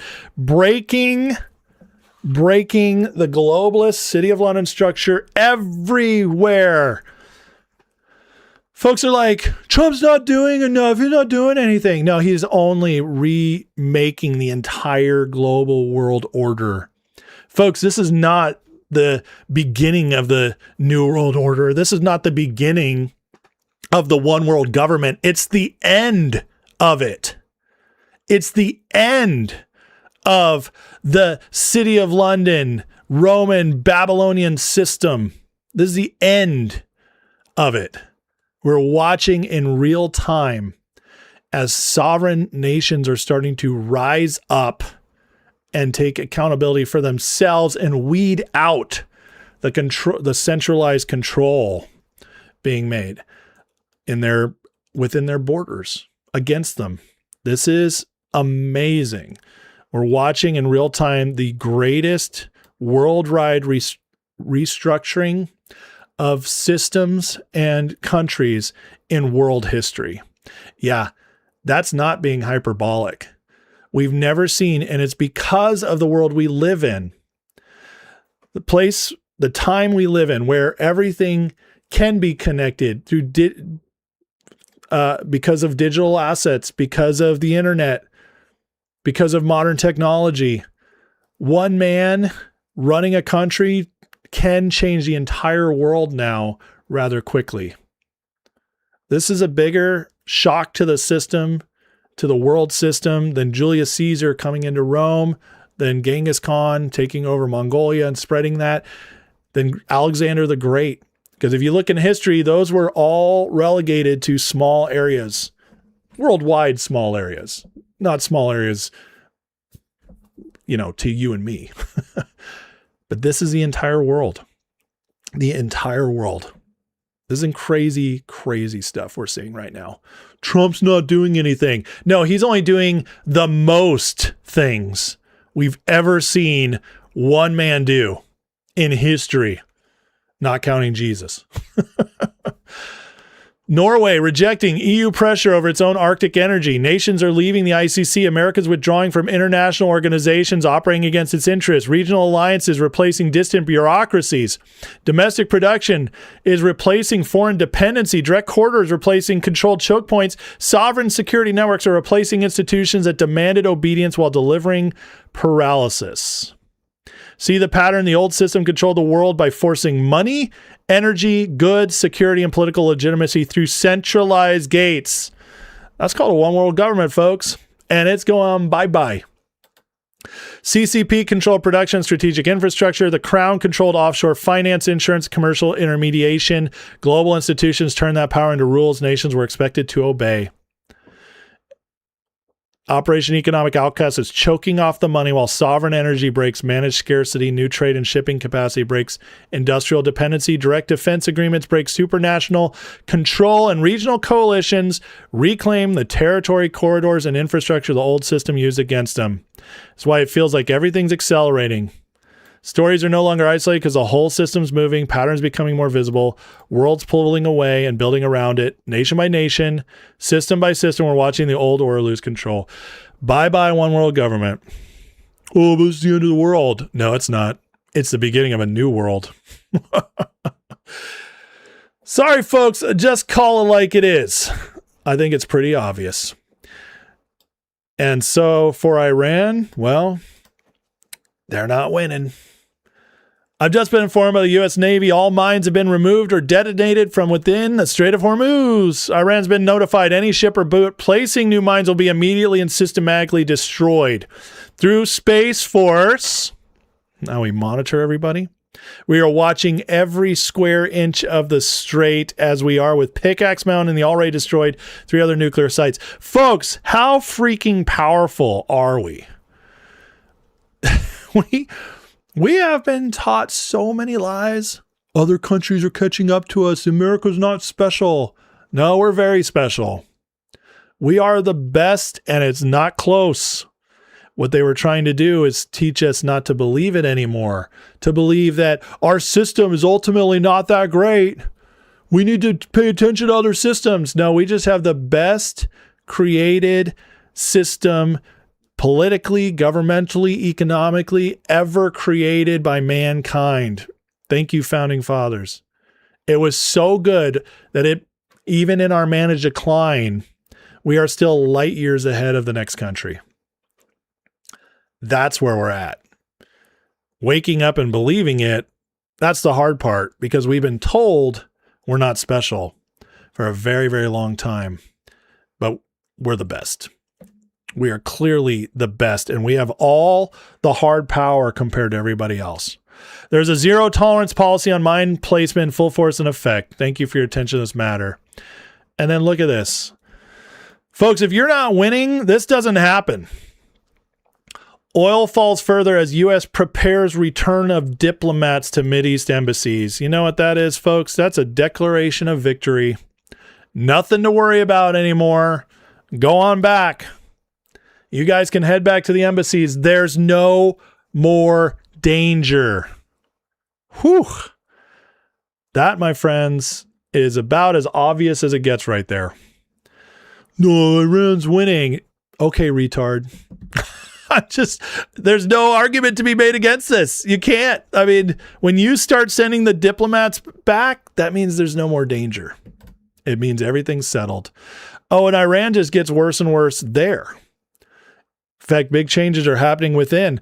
A massive corruption scandal is exploding inside the Islamic Republic as a senior Pezeshkian official admits both regime factions are involved in a fuel smuggling racket worth billions. This is not small-time border smuggling. Iranian officials have estimated roughly 20 to 30 million liters of fuel are smuggled every day. Economics are staggering. Iran sells heavily subsidized fuel domestically for a fraction of regional prices, creating enormous arbitrage opportunity potentially worth billions of dollars annually. And now a senior government official is effectively saying politically connected networks inside the Islamic Republic are feeding from it and are powerful enough to threaten the officials tasked with stopping them. This means the people in power are fighting amongst themselves. Again, another sign the end is coming. Ordinary Iranians are told shortages, deficits, and economic misery are entirely the product of sanctions. The regime subsidizes fuel with public money. Connected networks allegedly siphoned it out of the country for enormous profits. Iranians are left with shortages and the bill. This is corruption embedded inside the system itself. Well, yeah, exposing the system. Wait till the people find out. They're going to love that. They're going to love that. See, the system is getting weaker. Trump is weakening them every day. And at some point, the people are going to have enough. And this time when they rise up, the government's not going to be able to stop them. Now, we're in a world war economically and politically. And it's even more apparent by the same time we're unleashing economic D-Day across the City of London globalist system. Canada's fighting with us. Canada, led by Mark Carney, the banker from Britain. UK, globalist banker running Canada. You can't make this stuff up.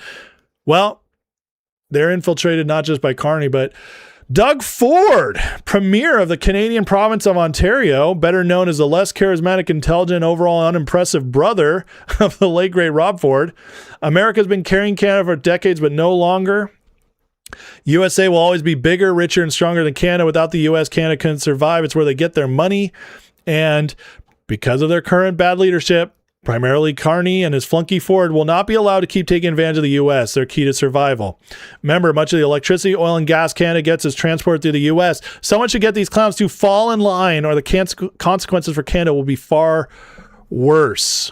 Canada's unemployment rate is 10% rising. Businesses are fleeing for the U.S. It's all because of failed policies, inept leadership. Trump's not going to let Canada stay globalist. Even if EU, if they refuse to surrender, if they refuse to accept what Trump is building, accept sovereignty, restructuring, Trump will leave them alone and they can rot on their own. He's just going to take out their ties to everything else that affects us. But Canada's a different story. They're our northern brother. yeah, they don't get to mess around. They don't get to stay in that place because we can't have that on our border. Trump is going to push them until they submit. This is what's happening right now. And it's why Carney, on behalf of City of London, is doubling down and trying to affect the midterms for Trump by making things more expensive, but it's not going to work. Another area this war is being fought right now, well, Trump made it clear it's in Korea, South and North Korea. And the most recent on this, he just put this out this morning. Based on my very good relationship with Kim Jong-un of North Korea, which is, what a fascinating line that is. How much of what we've been told about North Korea is not true? I'm not saying that they weren't terrible to their people, but is it possible that they were a proxy state? That they were being controlled by CIA, MI6? Is that possible? And no longer are? Yeah. I mean, Trump sure seems to make it look that way, doesn't he? I was not happy with the fact the U.S. had long ago agreed to participate in joint military exercises with South Korea. These exercises not only costly, with much of these costs paid for by the U.S. as usual, but send a signal as totally inappropriate and hostile to a country that, as Donald J. Trump has been president, has been unthreatening and respectful. Therefore, and based on the fact I was too late to cancel, I instructed Pete Hegseth to substantially reduce the joint military exercises. While somewhat unrelated, I recently asked the president of South Korea if they would like to join us in the denuclearization of Islamic Republic of Iran. They said, no, thanks. Thank you for your attention to this matter. You know, this new leader that came into South Korea a couple years ago started restructuring their economy, started getting a little woke over there, more liberal, more socialist. It's pretty clear to me City of London got its hands in South Korea. And this is Trump telling us. Because right now, how do you know who's on our side and who's not? It's all about Iran. Iran is the keystone. Iran is the obvious marker. And that's why NATO's not involved. For the first war in 100 years, NATO didn't want to jump with us in. South Korea, the reason Trump says this right here, it's not because of Iran. It's because he's saying, look, guys, they're on the other side. Fascinating, right? South Korea has been good to us. We've had a good relationship with South Korea. South Korea went capitalist. But even they can be infiltrated and currently are. And that's what Trump's letting us know through all this. Then we got this interesting thing that came out early this morning. U.S. suspending all travel to Mexicali, warning citizens to seek shelter if an incident occurs. Are we going to start seeing massive attacks on the cartels? I don't know, but this is fascinating. Due to threat information, U.S. government activities in and travel to Mexicali have been suspended on August 25th. We're alerting U.S. citizens of this potential threat. Wonder what's about to come down there. We'll have to watch on that. Then, of course, while all this is going on, Trump decides to troll Canada.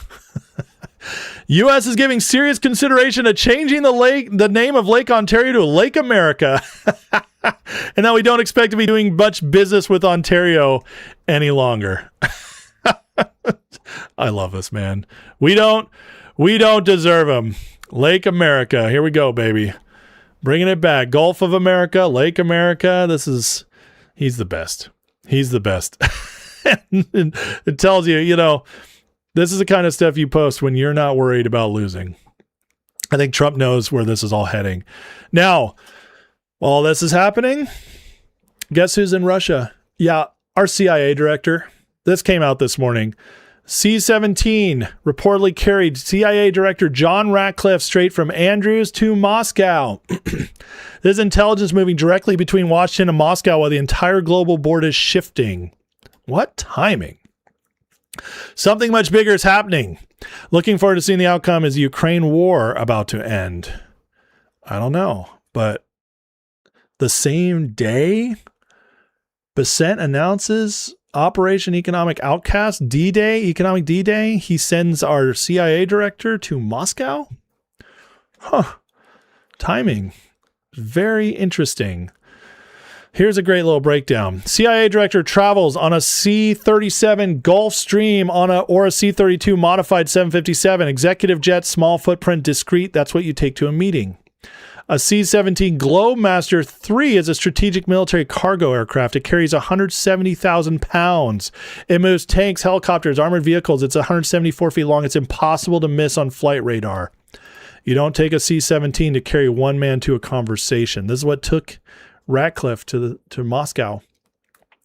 Either he's bringing something or he's bringing something back. CBS article noted CIA has played a role in recent U.S.-Russia detainee exchanges, including the April 25 release of Ksenia Karelina, whose case Ratcliffe personally negotiated. 24 Gerskovitz Willan exchange used military transport. Prisoner swaps require cargo planes. You're moving people, security teams, medical personnel equipment. And the other possibility, a C-17 can be configured as a flying skiff. Secure communications and hostile airspace. What could be hostile? Maybe flying over Europe? Carries its own ground power, doesn't depend on Russian airport infrastructure. It's self-contained. If you're the CIA director operating in Moscow and you don't want to use anything Russian, you bring your own building. Interesting. The simplest answer is usually right. When you fly a cargo plane, when you have cargo, either going in or coming out. The meeting might not be the main event. The main event might be whatever fills the hold on the return flight. And then there's a signal read. You could fly a Gulfstream into Moscow quietly. If you fly a C-17 into Vnukovo, the entire planet sees it on flight tracking within minutes. It's not a secret trip. It's a trip designed to look secret while being completely visible. Kremlin saying it had no information while a 174-foot American military cargo plane sits on their runway is theater. 3 days before the Senate deadline on the 17-month Russia enforcement pause, same day as Syria in and Iran out. Same day as the largest Iran sanctions package in history. I wonder what's going on. We are making so many moves. It's hard to keep track of it all. In fact, we're probably missing all sorts of stuff. But I'll tell you this right now. Iran is on the verge of collapse. That's obvious now. Their leverage over us is now completely gone as we are moving stuff through the Strait of Hormuz easily. City of London is struggling. They are on life support as we are now going after every little dollar that's trying to go in and out of Iran. It's all tracked. We know who the perpetrators are, and they have their warning. And yeah, while all this is happening, we're meeting with Russia because, folks, NATO has been building up, doing exercises in the northern seas against Russia, preparing for something. And so we then send our CIA director to Russia amidst all that. Fascinating stuff. I think we can tell where this is going. Iran is about to fall, and then they're going to clean up Russia, Ukraine next. And City of London is going to have no leverage anywhere. It's just a matter of time. That's what I think is playing out. That's what I think we're watching right now. But again, as always, we'll have to see where we end up in the next few weeks and months. All right, folks, hit that like, hit that subscribe. Thank you for your attention to this segment. Got more coming up, though, so don't leave. But let me get into the chat. I saw a couple super chats come in, and I want to catch up with you guys. So, let's see. Explorator V, $5 super chat said, let's keep it PG. I'm listening at work. Sorry, Explorator. That's why I moved on from the 49ers conversation as fast as I could. Sorry, brother. Thank you for the super chat. Checking it out, a $20 super chat says Operation Outcast, finally a good use of cancel culture. I love that. Absolutely. Thank you, friend. Thank you for the support of the channel. It's a great use. It's the best use of cancel culture. J-Bone with a $2 super chat says this is why Carney and Canada backed out too. Yeah, they got the word. But put them on the line. No connections to Iran. No City of London global structure. Get out. And so yeah, we'll see if that holds. They did go directly to us after that though. Bruce Rice, $50 super chat says, thank you, Ace and Mods. Great show. Thank you, Bruce. I appreciate you. Thank you for the support with a $50 super chat. Extremely generous, Bruce, as always. I greatly appreciate you. Thank you, friend. One of the many with a $2 super chat says, hit the like. Yeah, please, guys, hit the like, subscribe. Oh, and think about becoming a member if you want. Try it out for free in the chat, or in the description, I should say. Click the link to the Patreon. Try it out for a month. See what you think. And I think you'll love the Discord and the group. And you might love the members only content as well. All right. Let me make sure anybody else, if there's questions, comments, if anybody tagged me, let me see before we move on here. A tag.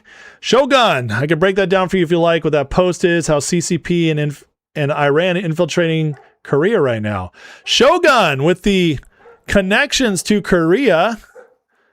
Shogun, I am fascinated on this. Why don't you write it in the Discord and we can talk about it tomorrow? But he says CCP and Iran are infiltrating Korea right now. That is a fascinating take. Thank you, Shogun, for the heads up. Okay, anything else I miss? Moody says, unfortunately, when Trump puts out those posts to Canada, too many Canadians call him a bully and double down on anti-American. I understand. But, you know, the fact is we can't make Canadians wake up, and Trump can't make them wake up. He's forcing the leadership of Canada to expose themselves, and that's the only way they'll wake up over time. So, but I get you. I understand. But it's like most of those Canadians weren't going to be on his side anyways, were they? Starchild says, why are some of our northern states relying on Canada for their electricity? The Ford guy said he'll cut them off. Because a lot of those northern states are also run by globalists who want to have whatever they can get, whether it's good for our country or not. They'll sell us out. So yeah, they probably made deals that just aren't helpful for us. Doesn't surprise me at all, but this will force them back. And also the more attention on our grid, it'll force us to fix our grid and stuff like that. So, yeah, I don't think Alberta will become a state. I highly, highly doubt that they'll go from one country to another, but you know, we'll see. We'll see. Do I think Trump will actually arrest and prosecute Hillary and Hussein for treason once they have the evidence of Uranium One? I think that if they make the public, let me see how to phrase this. If they make the public case that is so overwhelming you can't ignore it, then yes, they will have no choice. But that's a big if. We need to see if we can get there. Gina says, grandmothers have the best purpose in life. I watch what I say because faith words have power. Thank you, Ace. You're welcome. Thank you, Gina. Appreciate you.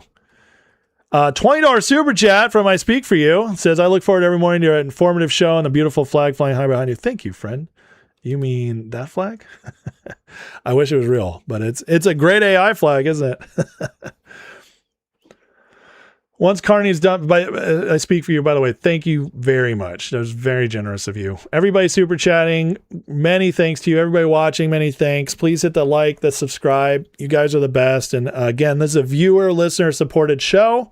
So everybody who watches, listens, I do rely on your guys' comments, your likes, and of course, your generosity, super chats, memberships, all that.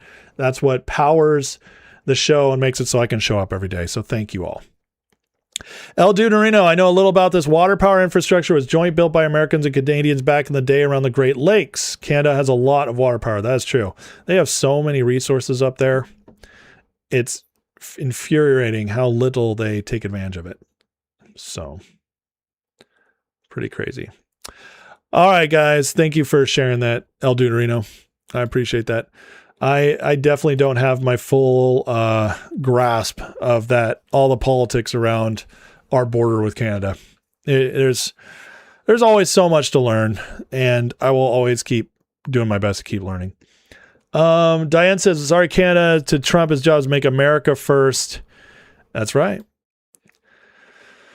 100%. He says, wanting to install data centers, start refreshing USA grid building data centers, the electric boost grid. Yeah, you know what? I saw the most fascinating thing on data centers. Watch this. Let me share this with you guys real quick. I think it's on my page. Data centers. You know what? This is not the right thing. I need to.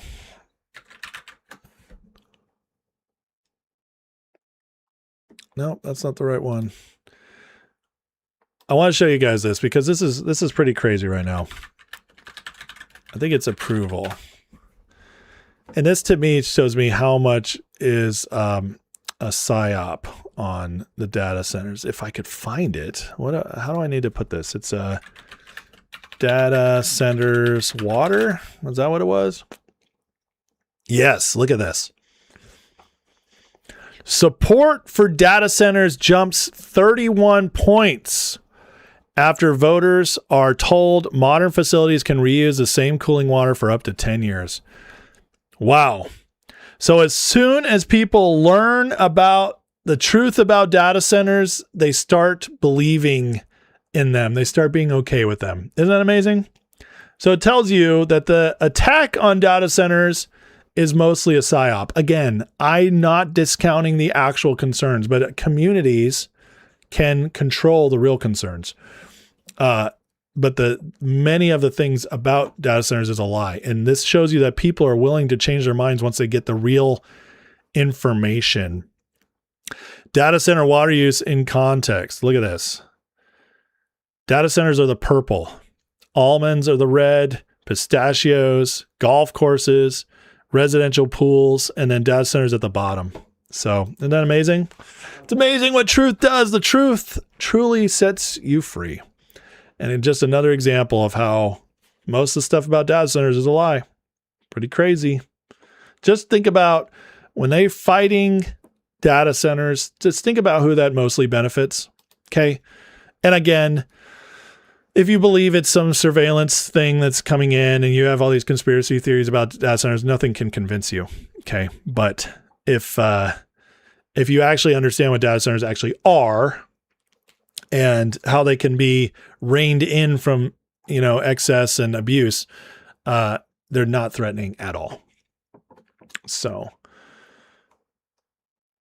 $2 super chat from Deborah Dora says C.T. Lamont's a globalist descendant of J.P. Morgan. C.T. Lamont. Why does that name sound familiar? Thank you, Deborah. I can't remember who C.T. Lamont is though, but thank you for your super chat.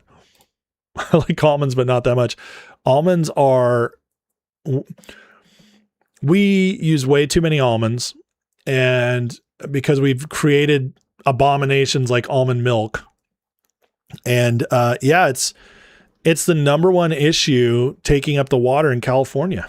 Isn't that crazy? So, the last thing I want to show you guys before we go to the next segment, Babylon Bee has been on a heater lately. And they just did one on data centers. That was so funny. New data center built to handle the influx of online rants against data centers. No, that's funny. Anyways, hilarious stuff. Okay, let's get into the news, shall we? We have a ton of wins happening here at home, and I want to talk about them. So, yesterday, we got the massive news. The Supreme Court is upholding Trump's executive order on mail-in ballots to control them, make sure they only get to citizens. That is excellent. But there's also a ton of other wins going on that are not being reported by most places, not being analyzed, because they're flying a little under the radar. But I tell you, Americans are getting what we voted for with Donald Trump, and the wins are everywhere. Yesterday, it was also announced U.S. is preparing to rescind up to 200,000 business and tourism visas. Tell me again how Trump's not doing anything about the H-1Bs. This is massive. This is telling us, folks, that we have a person in office actually fixing not just the border, but our entire immigration system. And this is a beautiful thing. As Observing Consciousness writes, this is a hard reset of the visa to asylum pipeline. The administration is preparing to revoke up to 200,000 B1, B2 visas held by foreigners who entered as temporary business or tourism visitors and then sought asylum to remain in the country. State and DHS are effectively collapsing the gap between declared purpose of entry and intent to stay. Largest mass visa revocation in U.S. history. Ruh-roh. Oh, Trump's not doing anything. Oh my God. What do you even say to these people anymore? In the 14 years since 9/11, from 2001 to 2015, the U.S. only revoked 122,000 in 14 years. Since Trump came in, already 175,000 revoked and 200,000 more is coming. We're going for 375,000 in just a year and a half. These are records being set every stinking day. Unbelievable, guys. Now, what else are we doing? We're fixing the H-1B problem. Oh, guys, Trump is too friendly with this. He needs to stop it. I get this nonsense all the time. People looking for every opportunity to black pill to doom. It drives me crazy. I'll show you guys record deportation numbers. And of course, somebody's going to speak up. Yeah, but what about the H-1Bs though? Well, not only have we already severely curbed them, legal immigration is its lowest since the 50s. We're working directly on the H-1B problem. In fact, the Trump administration is proposing a new 6-figure fee for H-1B visas that will apply to most new applicants, not just those applying from abroad. Oh, even the ones here. Placing an earlier plan to charge $100,000 for the visa struck down by the courts. Well, they're going to keep doing it. J.D. Vance, who many are saying he's a technocrat, he's like Vivek Ramaswamy, he just wants H-1Bs. Oh, yeah? Vance is coming out as one of the biggest supporters of this. If an American corporation needs workers, it should hire and train Americans. That's absolutely right. Good sir. Kabisi letter breaks it down. The Trump admin has proposed a new fee of $103,265 for H-1B visas that would apply to most new applicants, not just those from abroad. Details include the new H-1B proposal would include those already in the U.S., and the number of new visas issued each year would be capped at 85,000. 85,000 might seem like a lot to you, friends, but with this money coming in, we're only going to get the best of the best. And 85,000 to a country of 330 million, it's really not that much. This is how you do real immigration. You make sure the people coming over here are invested and ready to become part of the country and also have something to offer. Hospitals, universities, and other nonprofits are exempted from the cap. Not my favorite, but I understand it. The new fee would supersede the $100,000 fee President Trump announced last year, struck down by federal appeals court. Tech sector is expected to be the most heavily impacted by the policy change. Oh, I thought Trump was in with the tech bros. I thought he was just one of them. He's one of them, guys. All he wants to do is let them take over. He was Whitney Webb. So retarded. Oh, and did I mention that J.D. Vance is a huge backer of this plan? But J.D. Vance is controlled by Peter Thiel and Palantir. I'm going to do the old 90s thing. Apologies if you're offended. So retarded. Folks, the facts speak for themselves. Okay? JD's out there cheerleading all this. The tech bros are not in charge of this administration, unless you're retarded. H-1B is back in the news that the visa is the only choke point. 103,000 fee is phase one. Crush the economics of importing cheaper technical labor and force the machine to move. It already is. Big tech added tens of thousands of workers in India last year, and research shows that when multinationals lose access to H-1B labor, a meaningful share of those jobs simply shift offshore. That's the tell. Phase one rattles the cage hard enough to expose the escape route. Corporations either pay the premium, hire American, or move the work abroad. Then phase two goes after the job itself. procurement, federal contracts, tax treatment, tariffs, data security, and domestic workforce rules. Make importing the worker expensive, then make exporting the job expensive. That's how labor arbitrage machine breaks. Exactly right. This is what we're doing. We're making it harder and harder to replace Americans, harder to replace them here with foreigners, harder to ship those jobs overseas. This is a beautiful thing. And it's proof that Trump is holding to his America First pledge to all voters. This is good for all of us, like it or not, like him or not. And we're seeing the results everywhere. Students returning to classes fall. Academic institutions across the country report declines in foreign attendance. Booyah. I love this so much. And enrollment amidst Trump's immigration crackdown. In Maryland schools, Hispanic student enrollment growth has gone negative for the first time in years. Negative. Going backwards. Exactly what we voted for. I'm loving it. Da da da da da. I'm loving it. Get them out. It's happening. ICE reports yesterday arrested more than 1,300 illegal aliens in a 2-week operation across Maryland and Virginia, including about 400 with criminal convictions or pending criminal charges for crimes, including Salvadoran national with a murder warrant, Haitian national with criminal history of attempted murder, Honduran native convicted of felony hit and run. Taking them out, baby. And by the way, we just got the latest month in June, set a record, broke 40,000 in the month. I believe it was 44,000 for the month. New record. Guess what? We just broke again, 50,000 in a month. Every month, the numbers are going up. But Trump should stop doing mass deportation. Steve Bannon said this just the other day with his retarded guest lying to your face. Why have they pushed this so much? Because immigration is one of the main things people voted for. And Trump's doing exactly what he promised. And yet, all the anti-Trumpers, the foreign actors, foreign assets are lying to your face. It's one thing to disagree. It's one thing to say, I don't like what you're doing. It's another to outright lie about it. When they outright lie and they're supposed to be on our side, guess what? That's a pretty big tell. And that's what's been happening. Meanwhile, under Mullins, who they tried to take out a couple months ago with a big old lie that he supported amnesty. Thank you, Laura Loomer. They lied about him. And because this is actually in really good hands now, got rid of Noem, got rid of Bovino, installed Homan to his rightful place, got a new leader of DHS, and we are a rockin' now.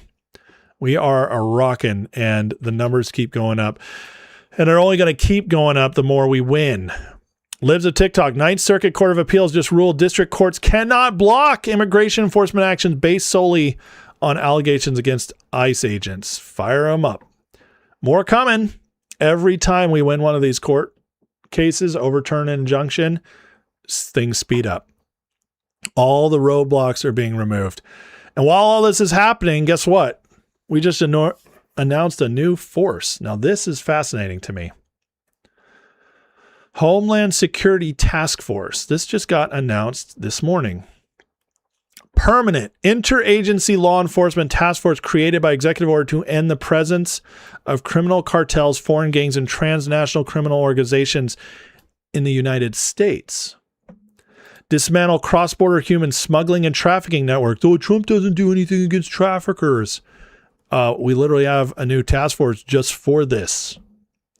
End the scourge of human smuggling and trafficking with a particular focus on offenses against children across all 52 states and territories. For the first time, law enforcement will have a permanent task force in every state, nation, and territory nationwide. Folks, they literally just created a massive task force through DHS targeting directly human trafficking. This is for the kids. Oh, Epstein files. They're doing the real work. The real work is happening. This is awesome. This is a wonderful, wonderful thing. And they're just going to keep going.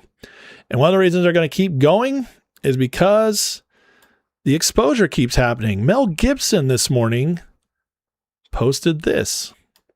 The most disturbing problems in our world today is human trafficking, and particularly the trafficking of children. Now, the first step in eradicating this crime is awareness. The most disturbing problems in Gibson writing, I warned about child trafficking. Many called me crazy. Now the Epstein files brought these horrific issues in the spotlight. Truth must be faced. Children must be protected. He shared this video created by Liz Churchill. So yes, General Flynn's in the video, whether you like him or not. But the point is Gibson calling it out. More exposure coming. Famous people willing to put their reputations on the line and call this stuff out. That's huge. We're getting wins left and right in the areas we voted for. Tell me again how Trump is the Epstein class while they're literally dismantling the entire sex trafficking networks that these people used, that Epstein used, that all these elites are a part of. Taking it down. It's beautiful, amazing stuff. And it's just goes to show you. Deportations, trafficking, and yeah, of course, taking out fraud. RFK and Dr. Oz announced over 1 million people on Obamacare with no social security number. They submit applications for fake people, enroll stolen identities to collect millions of dollars in fees from insurance companies for selling plans. Obamacare marketplace plagued by fraud. We're working with insurance to cancel every policy should never have been issued and recover every taxpayer dollar fraudulently paid out. As Tom Longo says, we're so going to balance the budget by the end of this administration, if not sooner. The whole deficit is nothing but fraud, which is just flow for the entire system to lever up and use against us. Absolutely. Oh, he's not doing anything. Nothing's happening here. My God, folks, wake up. Obviously not my viewers, but plenty of people I know. Here's Kennedy. Remember talking about a year ago, we had a massive attack. Actually, it wasn't even a year ago. It was a few months ago. Maha's being killed. Trump has pushed it to the side. He's not letting Kennedy do anything. It's terrible. People voted for this. This is pushed by Rich Barris and other fraudsters like him. Meanwhile, Secretary Kennedy is coming out telling us about their wins. Tonight, I'm very pleased to welcome a man. This was such an epic moment. Who has been an incredible champion for so many of these values. Remember that day when they came together? The day after, what was it? It was the day after the Kamala had the DNC convention, and Trump and RFK took all the wind out of their sails. Beautiful, but they're showing the big wins. HHS government .gov, I should say, and you have just win after win after win. Look at all that. Obviously, I can't take time to go through them all. We'd be here an hour. But it's just win after win for health, for Maha. You're getting what you voted for, folks. It's amazing. Take the wins. Kennedy put that out this morning. Again, win after win after win. Here's another one from the Children's Health Defense, which Kennedy used to be associated with. Paul Thorson, researcher whose work was used to reassure millions of parents vaccines don't cause autism, expected to plead guilty to fraud. Oh, yeah. An arrest? What? An arrest? A conviction? What? They're actually happening? Oh, I thought nothing was happening. I thought no arrests were happening. Thorson worked on major studies examining vaccines and autism cited by the CDC and became part of the scientific foundation used to dismiss concerns about possible connection. Later accused by federal prosecutors of stealing more than $1 million in CDC grant money. For years, we were told not to question the science on vaccines and autism. We were told the evidence was overwhelming. When the integrity of the people producing science comes into question, so should our willingness to accept their conclusions. Absolutely. Bye-bye, Buster. How many children have suffered because of you? Are you tired of winning yet, guys? It's happening more and more and more. And then, as I often say, one of the biggest ways of winning, one of the most important ways of winning is culturally. Culture matters. And by breaking the woke culture by leading on this issue, Trump is setting up generational change, which is already happening. Trump made a massive announcement yesterday in regards to this. Every public school in America is now on notice that if they tell a child that they're trapped in the wrong body, they are committing child abuse. And as we remove the far-left extremism from the classroom, we're taking historic action to ensure that every child in America has access to a first-class education. Every public school in America is on notice. They tell a child they're trapped in the wrong body, they are committing child abuse. What's that mean? You're committing crime. And now you're going to be federally investigated. That is going to shut up a whole lot of these crazy woke teachers, woke administrators. It's going to start something. This is the beginning. It's not the end, but this is the kind of pressure that forces change, forces shifts.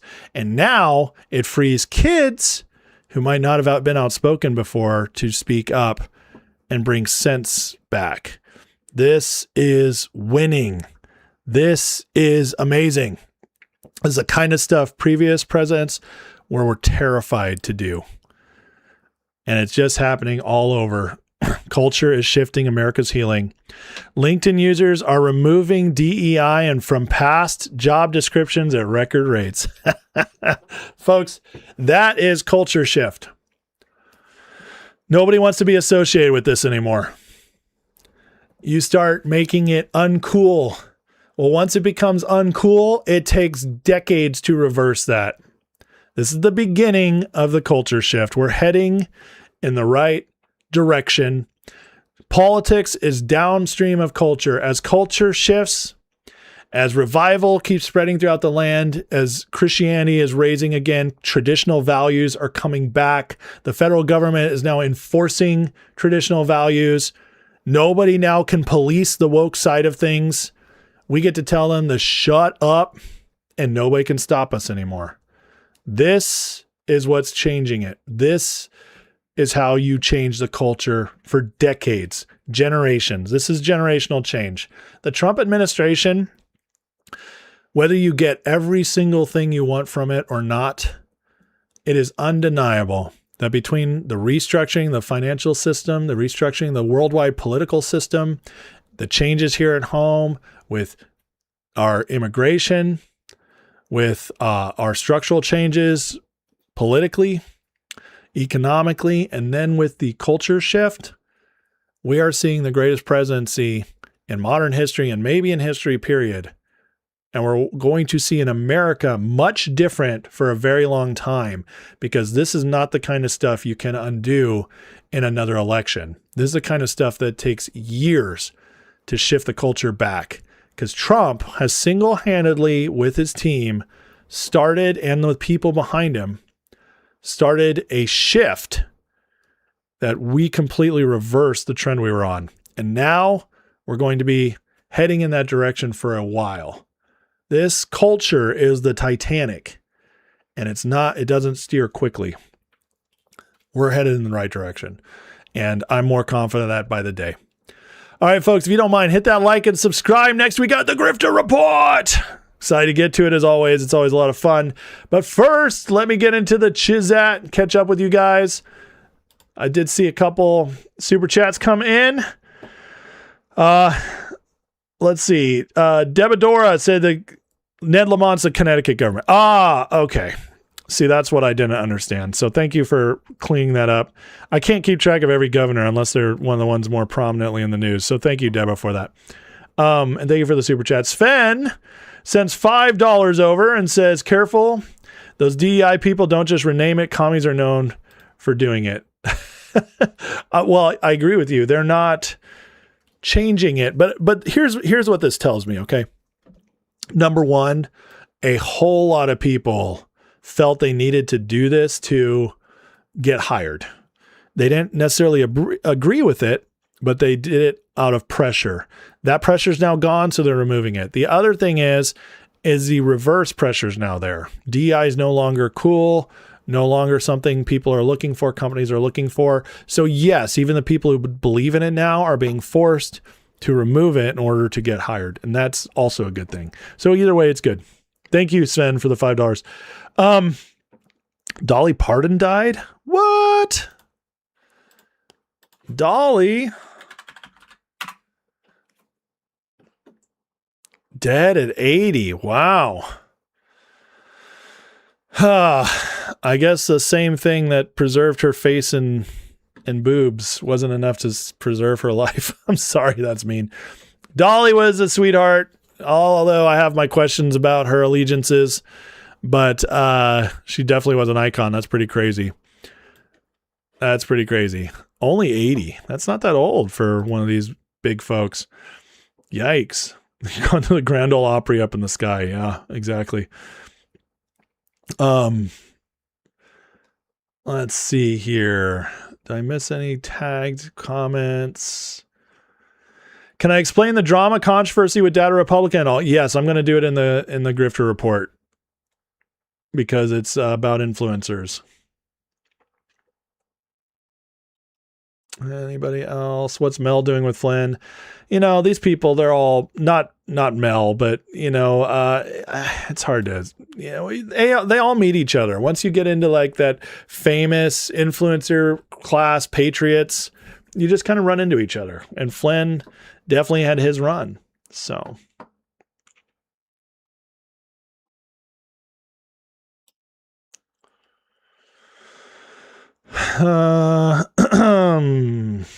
Let me make sure I'm not missing anybody. Reef Keeper says, I never thought I'd be old enough to see SS payback. All that money my employers and I put in the system through FICA is coming back to me finally. Everything hurts though. Old equals hurt. Sorry, man. I'm sorry to hear you're hurting. God bless you. I hope that you're taken care of. Rose says, DI and woke culture in general was designed to further reduce the white Western population in order to make the replacement with illegal aliens easier. That is a big part of it. It's well, and in general, it's just a massive attack on, it's just a massive attack on white people in general. And it's not just because you're white, folks. It's because to them, whiteness is what they're after. And to them, whiteness, what they've done is they've made it racial so that people get tribal about it. But whiteness means traditional values, nuclear family, Christian, and patriotic of how America was founded. That's what they mean by whiteness, those four things. And so their attack, DEI, is an attack on American culture. And what they did, instead of calling it American, they changed the definition of what American culture was and labeled it whiteness. And then they used DEI, illegal immigration, etc., to try to destroy it. But thankfully, we stopped it in time. Lisa says, what are my thoughts on the women supporting Lindsay Clancy to the point of extreme craziness? It's crazy. It's sick. We have a mind virus in our country. You know, the problem is that women and like on social media and stuff, they've, especially on, you know, leftists that have been sucked in, they have been trained to believe that men are always the perpetrators of everything. And that even if they don't say it, even if they don't believe it out loud, they believe that women should never face consequences because women can't possibly do anything bad in general. And that's this belief system. It's that like hardcore feminazi belief. And so, yeah, when a woman murders her kids in cold blood and yes, was on a lot of meds, they try to find the excuse because they can't imagine ever doing that themselves. And so they look for excuses. Maybe the husband pushed her to do it. Maybe he actually did it. Maybe because men are bad, women are good, right? Woman couldn't possibly do that. Maybe the drugs led her to do it. And I'm like, well, there's something much more going on there. And just because you can't fathom evil doesn't mean it doesn't exist. I can't fathom lining up people in concentration camps and starving them to death like Hitler did. But somebody did it.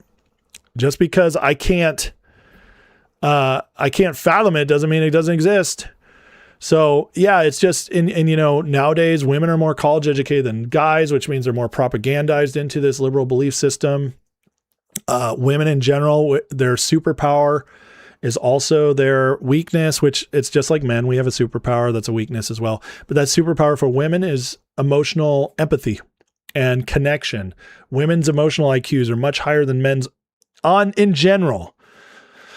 But that also means women are more susceptible to illogical arguments in general. Obviously not every woman, but on the flip side of that, men, our superpower is logic, which means we are much more prone to not be connected emotionally when we need to be. So that's why we need each other. You know, that's why God made it so men and women become one and become whole. I need to learn from my wife emotionally. She needs to learn from me logically. But when you separate the two and you make it, you can't trust men at all, then women who believe that lean completely into their emotional logic, and it leads them astray a lot. So, you know, that's what we're looking at, and it's sick. And the Lindsay Clancy thing is a perfect example of that. But, you know, it's like, and men, you know, broken men fall completely, and unhealthy men fall completely into logic. So they can still make great arguments and stuff that are right, especially online where it's written or communicated, but they could be terrible people, not, you know, completely unfeeling, always looking down on others, arrogant, narcissistic. Like, men can completely fall into that. That's unhealthy men. Okay. And that's not good either. Unhealthy women can look crazier in that setting, because so like a man, when he's detached from you and you don't know him personally, they can still come across as normal, and because the logic makes you look like that. Whereas a woman making an emotional argument looks crazy, but one-on-one, she's probably might be a better person. So it's, you know, this is where we run into like these issues, and we all need like men and women need each other. We need each other. If I wasn't married happily, my wife softens me a lot, because I can get so into logic brain where I can like lose the human aspect of things. My wife can get so invested in the human aspect of stuff that she can like ignore logic of circumstances. So we balance each other, and we need that. And so unhealthy men are either completely unfeeling, or they've gone all the way into the feminine side and abandoned logic. And that's what we call a beta male. That's very unhealthy. Women can go full emotion and look like crazy people, or they can also go completely unfeeling, and then you meet, excuse my French, but a cold hard bitch. So, you know, that's like, we both got to balance each other. There's a lot of guys, you'll see the unhealthy guys right now calling out the Lindsay Clancy supporters and being like, man, they look at this. This is women. This is why women shouldn't be in control. This is why women blah, blah, blah. And it's like, dude, that's not helping anything. Not helping anything. Okay. But we get that a lot. That's like the Groyper crowd. They're very anti-women in anything. You know, women are to be subjective. They've gone so full logic, they don't realize the value of women and their own shortcomings. So,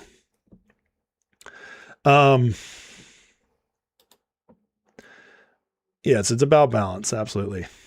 Linda says, watch it. I'm sorry. I had to make, sometimes you got to be extreme to make the case. Monica says, Satan loves cases because it sets men against women. Absolutely. Yeah, 100%. That's why I went to pick up the kids yesterday. Yes, I want to keep my marriage happy.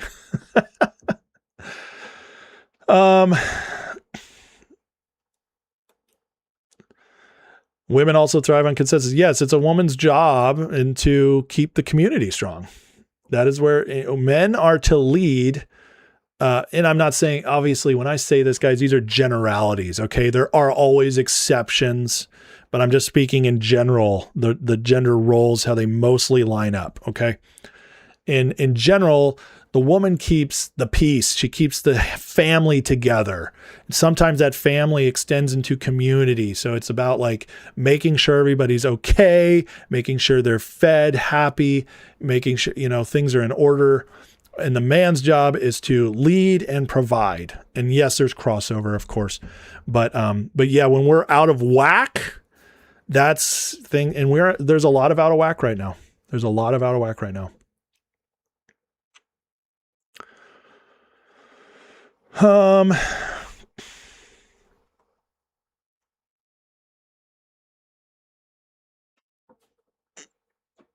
right, let's see here. Rose says, sorry for off topic. Is any information in the U.S. about an organization structure called the Ring come out? I haven't heard anything about that. I'm sorry. Sorry about that. Monica says, if the husband didn't protect his kids from a crazy woman, he didn't, and he needs punishment. That's why the women are going nuts. That doesn't even make sense, though. That still takes away all the responsibility for her for being crazy and making her choices. And also, he probably didn't know she was that crazy. So, I'm too soft to save America. Okay, Fuzzman, whatever. I'm on the side that's winning. And Trump's basically doing everything I would do. So I don't know what you're talking about. Just because you have disagreements. See, I think Fuzzman needs a woman who loves him in his life. He's going a little too logic and no heart at all. Thank God we have a president that understands the balance. Wop says, I feel a lot of this woke crap is because men abdicated their role of leading, especially in a household. They left. Well, yes, but there was also, it's not just for them. Okay. It's one of the reasons men abdicated their roles, which is true, is because the government incentivized that through everything and culture pushed it. And so men, and it's, listen, I'm a guy who's like, don't make excuses. Okay. But I also got to look at reality. If you live your whole life being told you're the problem, if you live your whole life being told there's no role for masculinity and masculinity is toxic and, everything that makes you a strong man is bad, most guys will check out. You have to have a true leader pull you back, because most guys were never taught what being a real man is. This is actually a big thing in my life for private, is like, speaking to men and helping build up and counsel men, because I had that issue. I was a boy in a man's body, and there was some aspects of manhood I understood and were performing. There's a lot I didn't, especially emotionally. And so, I had to work through that. And that's what saved my marriage, is finding, learning all this, but, and becoming a true man. Most men don't get that anymore because there's very little true masculine leadership. And honestly, I'll be honest with you guys, one of the worst perpetrators of this is the church. The church in America, and when I say this, I don't mean every single church, okay? I mean generalized. So whatever, 80%, 90%. The vast majority of churches in America have embraced the feminism side, the soft side of Christianity, while ignoring the masculine side of Jesus and actually teaching that that's wrong. So instead of teaching like, in your anger, don't sin, but anger can also be a tool for goodness, because men, when we're upset or hurt, we tend to go towards anger, and that we can use that productively. It says, in your anger, do not sin. We were taught anger is bad. We were taught that masculine energy is bad. And they did that in the church. And so, and they didn't, some of it was well-intended, but it has terrible repercussions. And so, again, it's not every church, but many people in the church do not understand what healthy masculinity looks like. And it's spread. And it's because, let's be honest, true masculinity is dangerous. It's dangerous to those who want to control. Okay. It's dangerous to,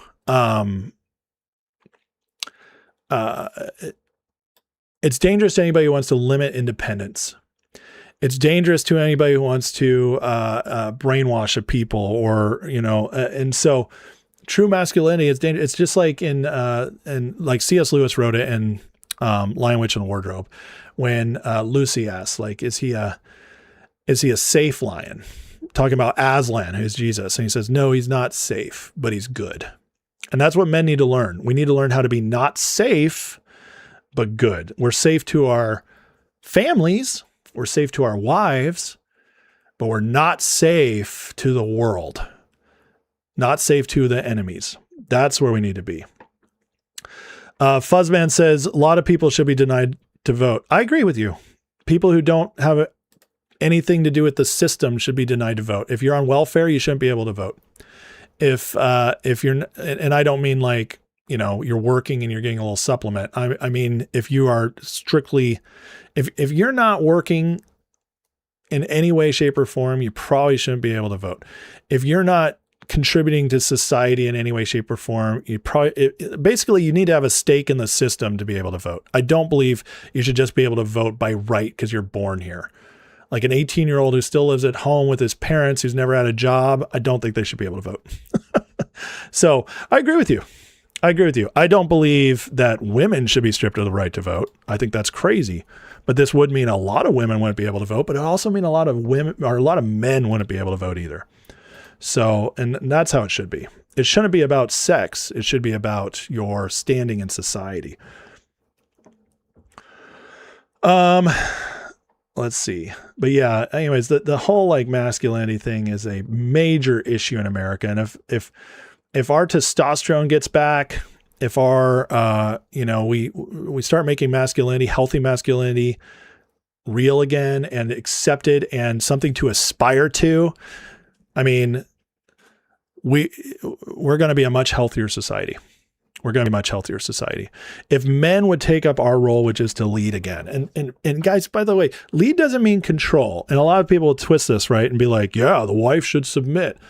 No, the Bible actually says you submit to one another. Yeah, there's a verse where it also says the wife should submit to the husband, but it also says the husband should lay down his life for the wife, like Jesus did for the church.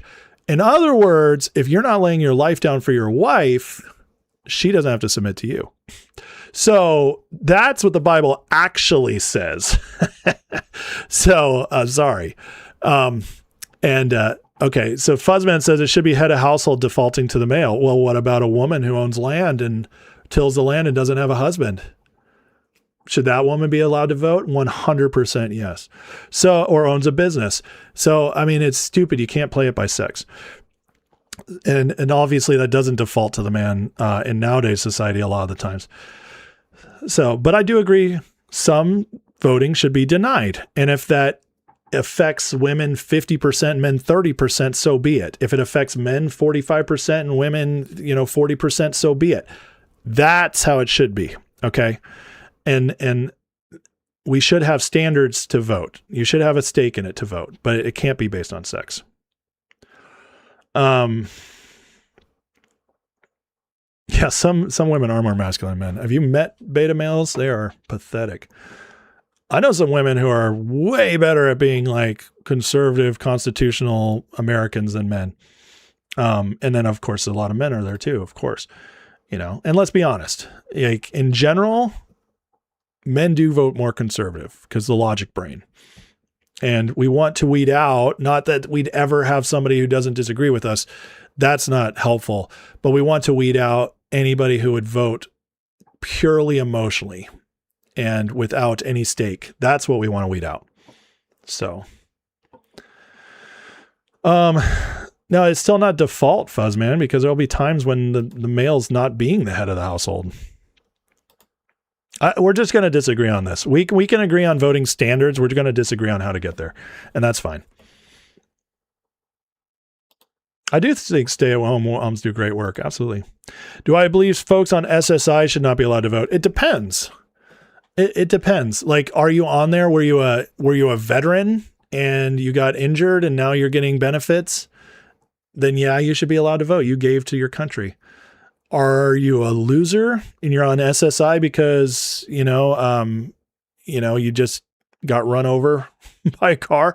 I don't know. I mean, maybe there could be a voting test in those cases that you actually know what you're talking about. There's ways to figure this out, guys. Creative people could figure it out because you could always think of exceptions.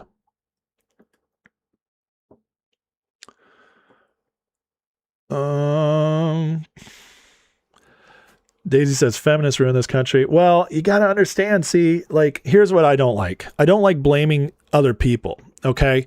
We got to take responsibility. So I say this a lot. I say, by the way, I'm setting up my next segment too, because I haven't forgotten, but let's say this. What was I going to say here? I just lost my train of thought. Hold on a second. I'll get it back.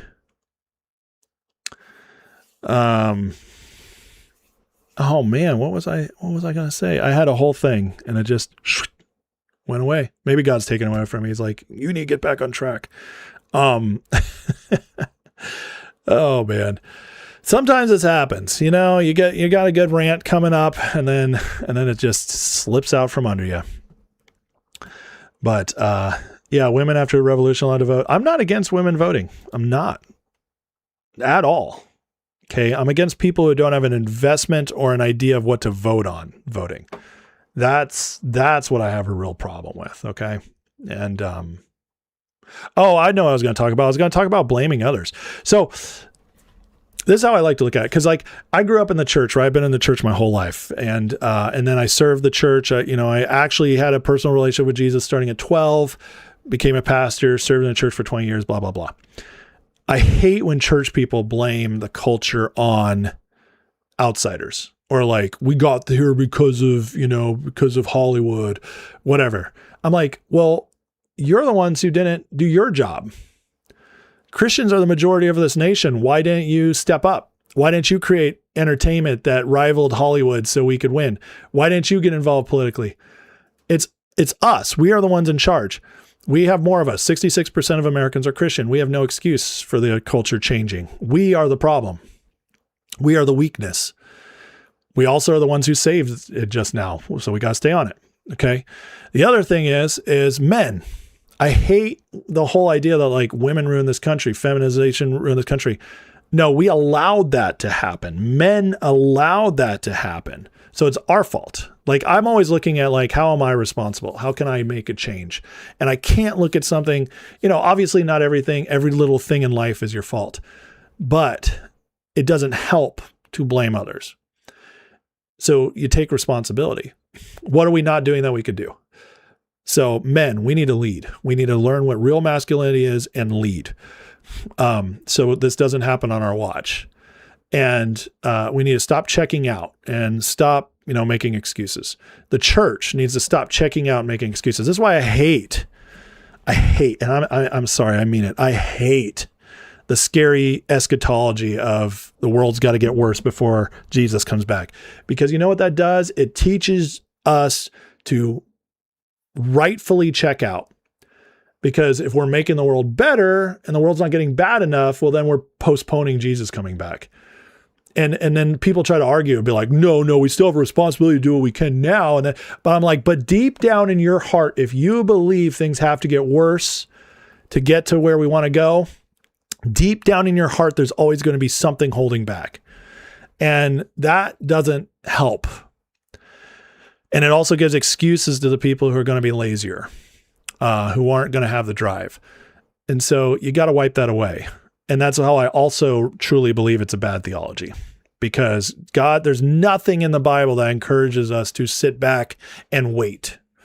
Everything in the Bible is about getting involved, taking the reins, taking, your authority and making an impact on your area. That's, so that's what I mean by that. So, and any theology that promotes otherwise, I don't have any time for. I don't have any time for it all. So if anything, if you can look at bad things in the world and from that be like, well, thank God Jesus is coming back, There's a problem with that because that means you're now accepting bad things in the world and trying to make it good. There's nothing in the Bible that allows that. And it drives me crazy. Absolutely drives me crazy. Okay. Anything else here? Good Spirit says, we are not the problem. There are powers that have access to unlimited funds that change the course over and over. See, Good Spirits? That's the problem right there. That thinking. Who do you think there's more of? Us. Just because you by yourself might not be the problem, that thinking is the problem. Because if we all woke up and every single one of us rose up and we all did our jobs, it's just say that 10%, let's say 10% of Americans who love this country, who are paying attention, actually did our job to communicate to everybody we possibly could, show them what's going on, get them involved, drag them to the voting booths. If every single one of our 10% did that, they would never be able to take over again. See, that's defeatist mentality. We cannot allow that to get into our hearts. Because once you think they have all the money, we could never beat them, you've already lost. You've already lost. We cannot allow that to settle in. It's a loser mentality. There has to always be an opportunity in how we can win. Okay? Doc, no, my dad watched Hal Lindsey for years. I never could stand him and his constant messaging. He's very doomer. Guess what? I have a funny story about that. I knew Hal Lindsey personally. I met him. I worked at a club in Texas where he lived, and in this community, and he constantly would come in and order food from me. So I met Hal Lindsey several times. He was a nice enough guy in person, but he was it was a little like, I'm above you kind of feeling. He never said that, but you could kind of feel it. He was kind of a stinker, and he'd only wear Hawaiian shirts and sweatpants everywhere, like warm-up pants. It's pretty sad. Bible says people will be getting married and doing everyday activities when he comes back. Yeah. It says he'll come back when you least expect it.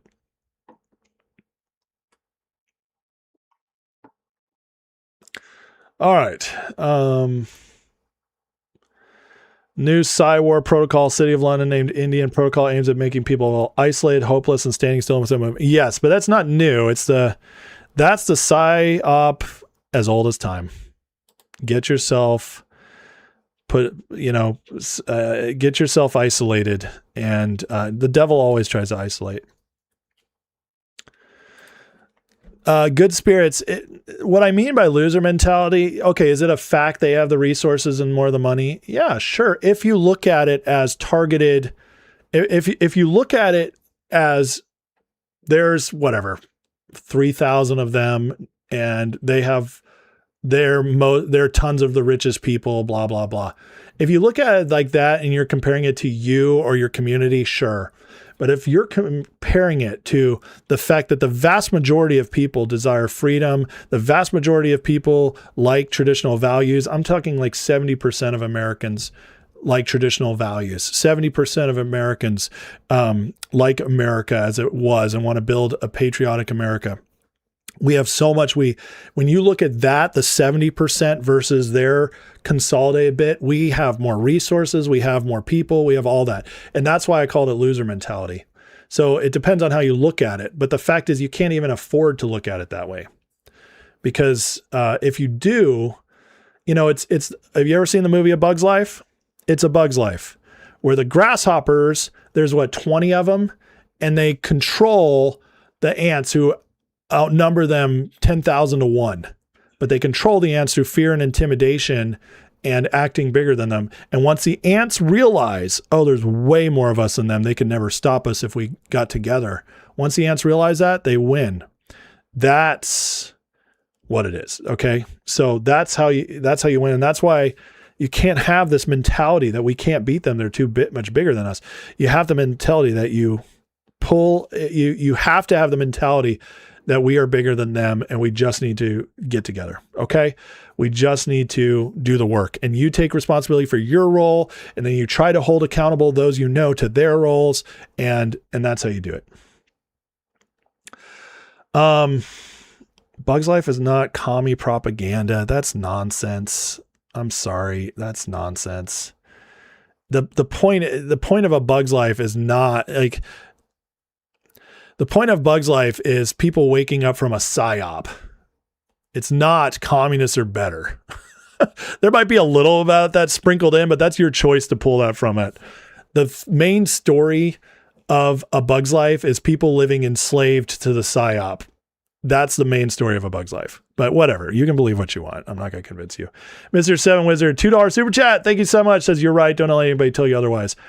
I know I'm right on a lot of this stuff. I'm not right on everything, but I know I'm right on a lot of the stuff I'm sharing right now. Joshua says, quite the assumption, 70% of the terror in Americans in America aren't even American. What are you talking about? The terror in America? I don't even know what you mean by that. They don't seize the means of production. Explorator, what are you talking about? They are the production already. They don't seize the means of production. They overturn the authoritarians. Are you kidding me? Like, where are you coming up with this? The ants were already producing everything, and the work of their hands was being stolen from them. They were already producing. They didn't seize the means of production. Did you even watch the movie? After, what they do is they kick out the guys stealing from them who don't work. They kick out the globalist city of London who was stealing from the middle class ants who did all the work. Come on. Come on. I mean, you can't even begin, like, that is a ridiculous argument. That doesn't even make sense. They didn't steal anything. They were doing it the whole time. They were the ones being stolen from. I swear, I don't think you even watched the movie. All right. John Worldwide Weber says, please move on. Hey, listen, John, that's not helpful. This is a live show. If you only want the news segments, watch the segments. I clip them all so you don't have to watch the in-between stuff. But this is a live show. The community is a part of this. Okay. So we can agree to disagree, Explorator V, but that doesn't even make sense. That doesn't even make sense. Sleepy Josh says, what's this about ants? Ants! This is how we are. What is it? Archer. This is how we get ants, Archer. This is how we get. Listen, Explorator, there's people who will find, as long as it's a Hollywood movie, they're always going to make it bad no matter what. Okay. But I've watched Bug's Life my entire life. I'm a hardcore capitalist American and I hate communism. And not once in my entire life have I watched Bug's Life and thought it was about communism. I didn't even get one warning sign for that movie. Motley Crue, do I mean people who have been proven to defraud the government by false claiming a disability should not vote? People have been proven to defraud. Someone lose their mobility in an accident should not be. Like I said, you got to find ways. So personal derogatory epithets against viewers. What are you talking about? You guys are so sensitive. Listen, if you get offended by somebody watching or somebody like live streaming and like engaging with people comments and I'm not like tearing them down. Come on. Are you serious? Maybe you should go do something else. I'm going to be offensive sometimes. You know why? First of all, it's my show. Secondly, sometimes being offensive is the only way to truly drive home a point. I'm going to say whatever I want on my show. You don't have to like it. You don't have to watch it, but I'm going to. Get over being offended. Okay. If you're offended, you're weak. Offense is weakness.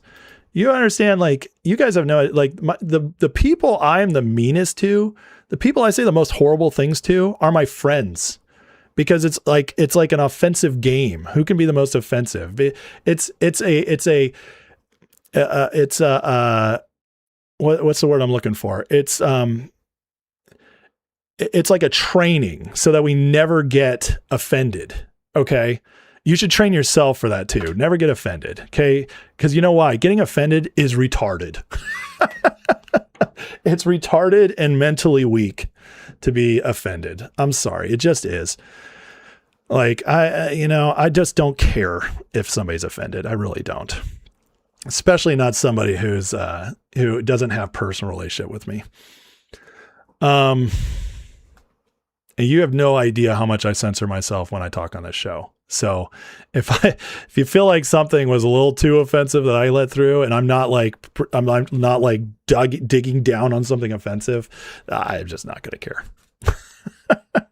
I'll let the people who are actually close to me in this chat, they can tell me if I went too far, but I'm not going to listen to some rando.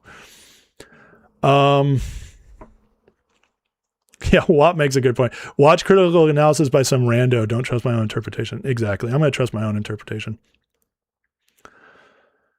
Okay. Molly says, I'm trying to understand why someone on SSI should not be allowed to vote. Like I said, I said there are circumstances in being an SSI that is not about growing into retirement. There's people who can get on Social Security without, like, through other means. Okay. So do I think a 70-year-old who worked their whole life and is currently living on Social Security shouldn't be able to vote? No, that's retarded. That's stupid. I would never say that. I mean, people just on SSI, that was a question. Okay. That was a question.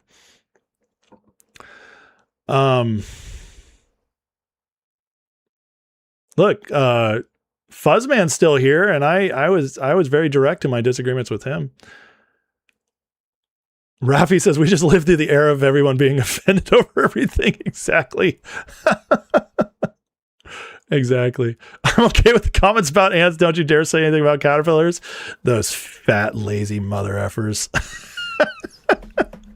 Stupid caterpillars in their way of looking down on everybody by just sitting around eating and getting fat. F those guys. F them. Fonza Poetry says, A Bug's Life's a magnificent 7 with bugs. That is a wonderful way of breaking it down. Thank you. That is probably the best breakdown I've heard. Yeah. So well done. Well done. All right. Guys, this is fun. We just spent 30 minutes on tangents, and this is why I do a live show. This is why I have the community. I love the community. It is the best. It's why it makes my show special. What makes it fun for me. And I just, love it. I do have one more segment. Thankfully, it's not going to be a super long segment, but sorry if I offended you for not being on point the whole time. Don't watch a live show. You know, people, could you imagine when Rush Limbaugh was on 3 hours a day with all the tangents and stuff he went on, if people were calling him and telling Rush Limbaugh, bro, could you get back on track? Dude, it's, go back and watch later. You have the greatest technology for watching and listening in world history. You can wait, you can skip stuff, you can rewind on cue, you can wait for the segments, you do all that stuff. And you're complaining that I'm running a show the way I like. Oh, come on. Every kid show's about communism. A lot are. I mean, I'll agree with that. James, thanks for all, especially the commercials. The randos comment. You're welcome. Johnny says, I'm so hard on people today. Have I been hard on people? Let me take a poll. I want to know. Have I been too hard on people today? All right, folks, please let me know. And if it breaks 50%, then I will recant and repent of my ways. So please let me know in the poll if I've been hard on people today. What are the chances data centers will be converted to small nuclear plants in the end? Probably maybe some. I wouldn't say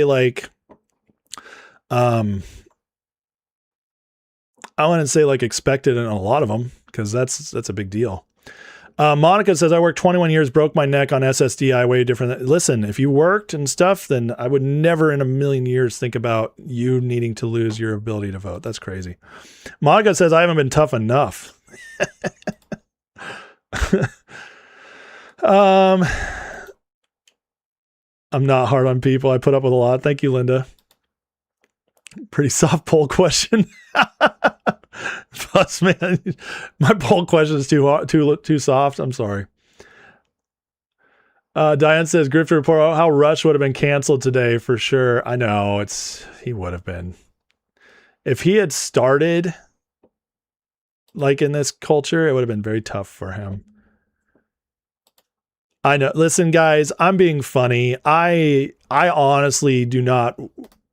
I'm not worried about the people who are upset with me, the people who are offended. I'm not. I am very okay with the fact that I am not for everybody. I don't make this show for everybody, because the only way you can please everybody is to be completely weak and to sell yourself out. Okay, I'm never going to be that guy. I want to have fun, but I want to be me. And so if I lose 2 subs for every 20 I grab, fine, I'll lose 2 subs. I'll take the net 18 all day. I'm not worried about it. My channel keeps growing, and yes, I lose some people, and that's okay. They don't need to come back. All right? Like, they can find somebody else. If they want to go listen to Michael Knowles all day in his button up, who's never said an offensive thing in his life, and who speaks very scripted in a way or almost like a robot, if that's what they want to listen to, then they can go listen to that.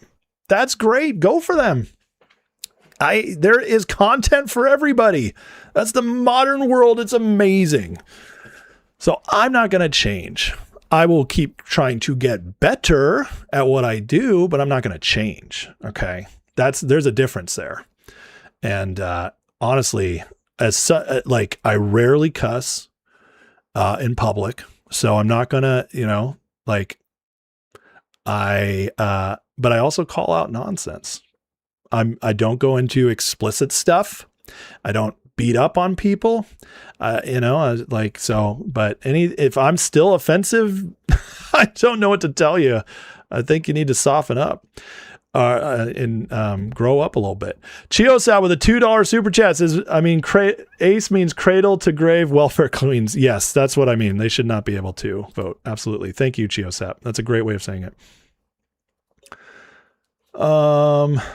Cuss like a pirate. If you get me at a poker table with some beer in me, I cuss a lot too. I'm not going to be honest. When I'm around my friends, we just, like I said, the whole point is who can be the most offensive. And it's fun. It's fun, and it toughens us up. Thank you. I remind you of Rush. That's like the greatest compliment ever. I do beat up on trolls. They deserve it. Moody, be offended if you want to. Don't expect me to take responsibility for your feelings. 100%. 100%. Holy curse, we hear a Democrat lie. So every moment. Oh man, you guys are the best. Apparently 3% of people think that I've been too hard. So it's just like the people who are so mad at me for doing the Grifter report, and it turned out it was only 4% of my audience. Yeah. If they're born with a disability, well, it depends, and maybe they could take a civics test in order to vote. Like I said, there's ways to get around it. Okay, we got to get into it. Grifter report time. That was a long, and listen, at the end of the segment, I'll get back into the chat if we got anything else, okay? So, all right, folks. Bad news for the influencers, as Representative Anna Paulina Luna has announced there's a push to end anybody being bankrolled by foreign governments, no being assets in the influencer podcast crowd, independent crowd. As she writes, foreign governments should not be able to secretly bankroll influencers to push propaganda on Americans. Today, I introduced the Bipartisan Foreign Propaganda Disclosure Act to bring social media influencers under FARA and expose who's paying them. Americans deserve to know who's behind the message. Well. Daily Wire is now covering it. Congress moves to crack down on influencers selling out to foreign countries. Allegedly, let me cover myself here legally. Allegedly, this is going to be very bad for people if it passes, for Thomas Massie, Marjorie Taylor Greene, Alex Jones, Tucker Carlson, Candace Owens, Ian Carroll, etc., etc., etc. Allegedly. Because they all kind of walk in lockstep on how to attack the Trump administration, how to divide MAGA when he is going after the biggest foreign system of them all, the globalist City of London system, that is very unhappy with where this is headed and the lies, everything I've been covering. So this could be massive, and I cannot wait to see if it can squeak through Congress and Trump can sign it, because I really, really want to see the whole grifter crowd exposed for who they really are. But we'll never know fully until something like this happens and it forces them to the front. But I will say they've been getting crazier and crazier as this pressure is building up. And you can look at the tells. Brian Cates gives us a great little breakdown here as he says it's not that hard to spot the networks. Most people know by now. The last stage is confirming it. When they're exposed, they'll claim it's no big deal. Everybody does it. Well, let's see. But here's the 4 basic points of successful FAGA podcasting and social media influencing. 1, there is no plan. Trump is an alpha male swaggering dumbass making all this up on the fly as events unfold. I've seen many of them say that.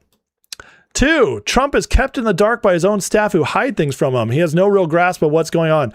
Oh, this is the Bannon playbook. Haven't I told you guys this? How Steve Bannon refuses to go after Trump directly because he'd lose his whole audience if he did. So what does he do? He's getting bad advice. His people around him, they're leading him astray. Trump's listening to the wrong people. Yeah, that's exactly what they're doing. Number 3, I'm better informed than the president. You can't trust him. Trust me instead. I would say this would be where Joe Kent would fall in, or Alex Jones. They are directly in this. Oh, we know everything. Trump is just not listening, and Trump's doing everything against us. He doesn't know what's really going on. The globalists is exactly what they want.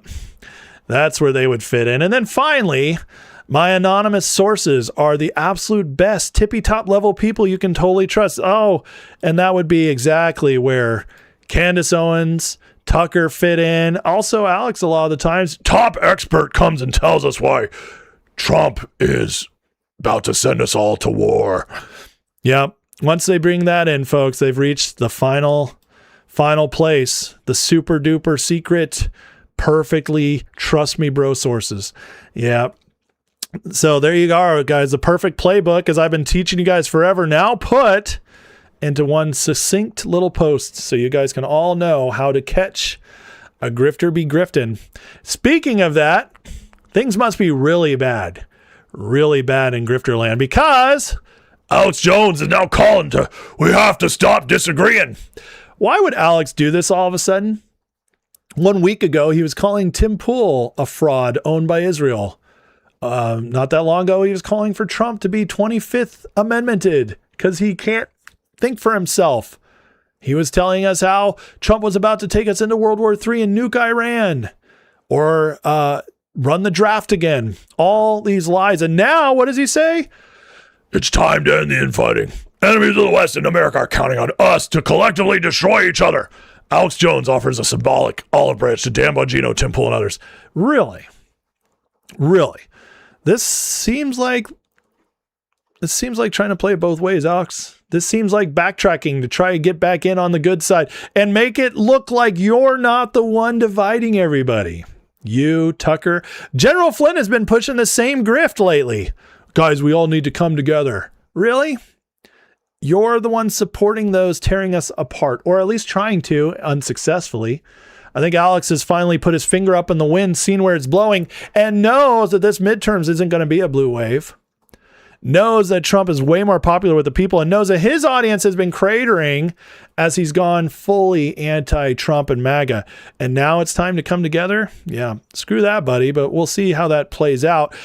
They are getting crazier. Here's Professor Zhang, who's been a frequent guest on Tucker Carlson, Alex Jones, etc. And now here he is telling us how the Butler assassination was staged. Tucker just said this the other day, and now this is being pushed. This is them getting crazier and crazier, folks, trying to make us see that somehow everything we think is true is wrong. And one of the biggest wake-up calls for many people was the assassination attempt on Trump at Butler. So, of course, they got to try to take that down. Well, listen to how he does this. So this is an anomaly. The right ear is bleeding, and the left foot is without a shoe. Okay, so if you go to the Bible, Leviticus, whenever someone is anointed for a special purpose by God, they have a ceremony. And the ceremony is you first make a sacrifice to God, and you take the blood of that sacrifice and you dab it on your right ear as well as your left foot. Okay, I just, as a theologian, and somebody been in the church my whole life, pastor of 10 years, I got to tell you how ridiculous this is.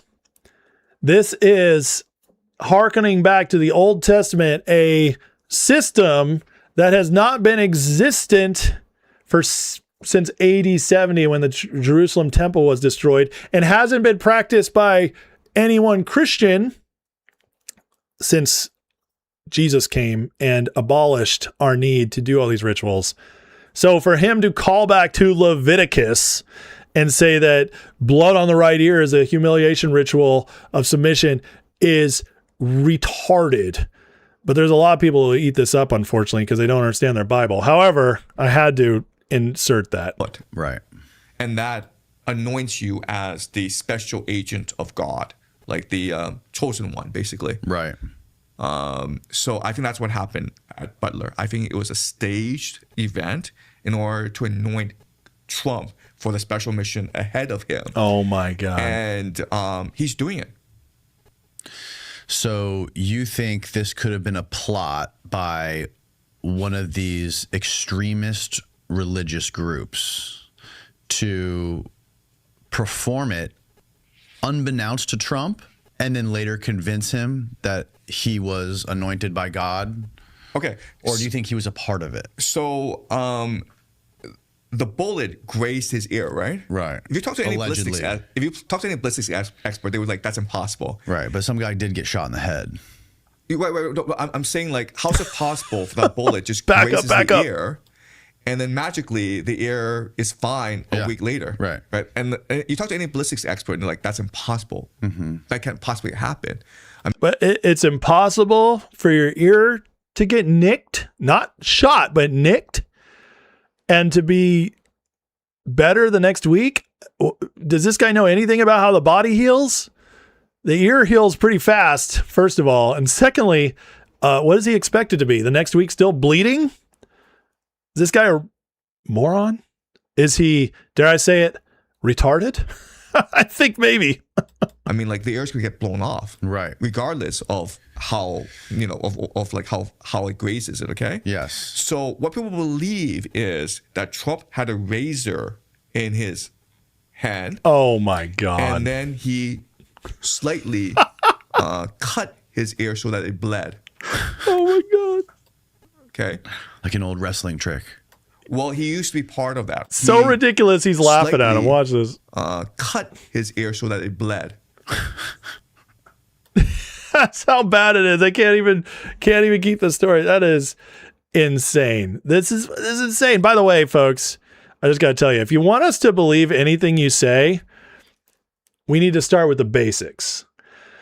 And one of the most basic things in life of whether or not you're somebody who can be trusted with information is knowing the difference between left and right. He's grabbing his left ear.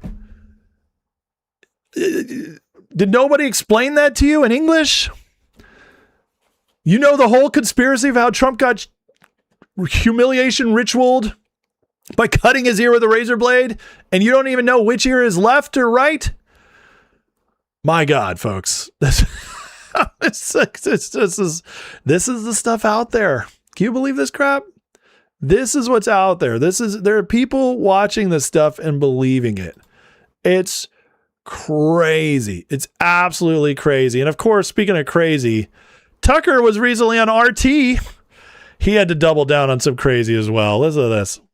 So everybody involved in this, the populations of Ukraine, Russia, and the United States are all pawns in someone else's game, obviously. Yeah. So why would you send a drone onto a beach in Russia? Why would you blow up its oil refineries? Why would you hit a school? what you're doing, of course, is trying to force Putin to react with violence, force Putin to escalate in a public way. So the United States and NATO are behind these attacks, as noted. Notice how he talks, obviously, of course, because you can't disagree with Tucker. He knows the truth about everything. Now, here's where I'll agree with Tucker. They are trying to push Russia into responding. We know that. I talk about that all the time. The problem is he's saying that the U.S. is doing it with NATO. Oh, it's about to get worse. Listen. Most people in the West have no idea they're even happening. So the point is to push Putin into a place where he cannot ignore this, where his population and the different power centers within Russia put so much pressure on Putin that he has to respond to the hypersonic missile into Warsaw or Hamburg, or has to hit a NATO country either with a hypersonic weapon or some kind of weapon, perhaps even a tactical nuclear weapon. And at that point, you can say, oh, Putin's the aggressor. That's exactly what's happening right now. Europe has no ability to make independent decisions. It's right there. All of that, except for the U.S. being involved, that actually is true. He's explaining the whole city of London, what they're trying to do, what the globalists are trying to do. The problem is he put U.S. with it. But here's where it gets interesting. Listen to this. Ability to make independent decisions. It's got American troops on its soil, and it has for 80 years. Do we really think that the... Suddenly Europe can't make decisions. Guess what, guys? They don't want you to believe there's a city of London. They don't want you to believe there's a globalist system. Notice how they're always avoiding it. Oh, Europe can't make decisions. That's Tucker. Alex, China doesn't control me. Russia doesn't control me. Israel doesn't control me. The conspiracy guy never mentions City of London. Steve Bannon, China. Never the globalists in City of London. They all avoid it. They all do it different ways. They always avoid it. There's kind of your tell, isn't there? But apparently America controls Europe. That makes a whole lot of sense, right?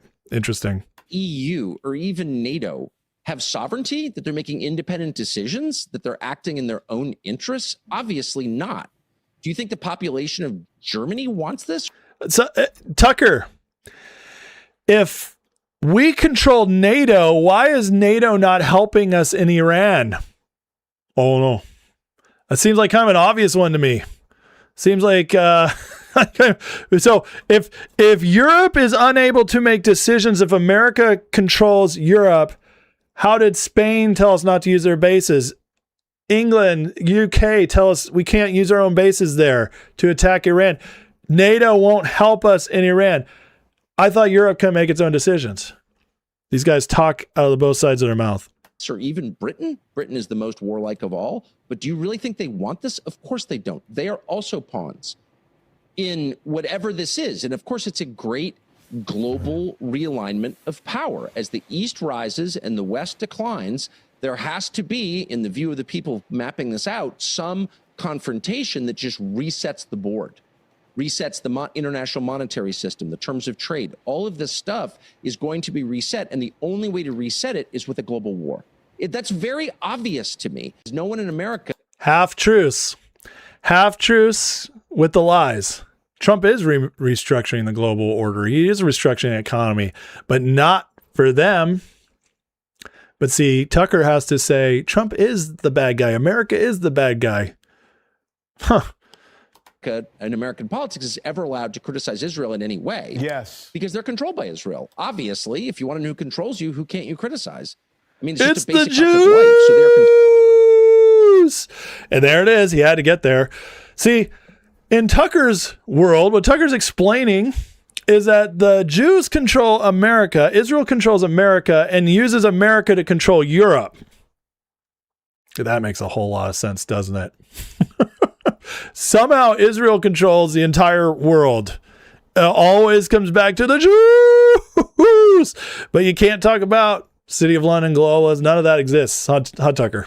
Isn't this crazy? But you see how they're doubling down? They're trying to create that. Now, Alex is trying to make peace with everybody.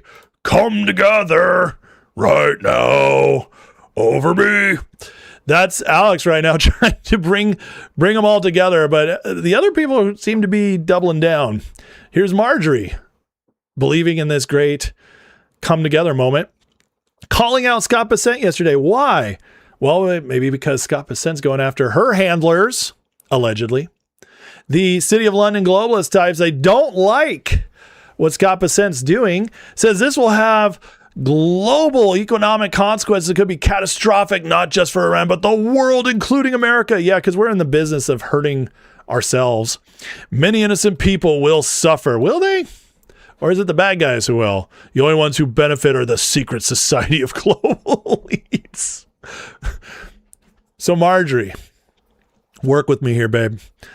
The people who control Wall Street, who have all the money, who control the systems, who run the banks, who run the shadow cartels, that global elites are exactly who Scott Bessent and Trump are targeting, but they're also the ones that are going to benefit from this. I'm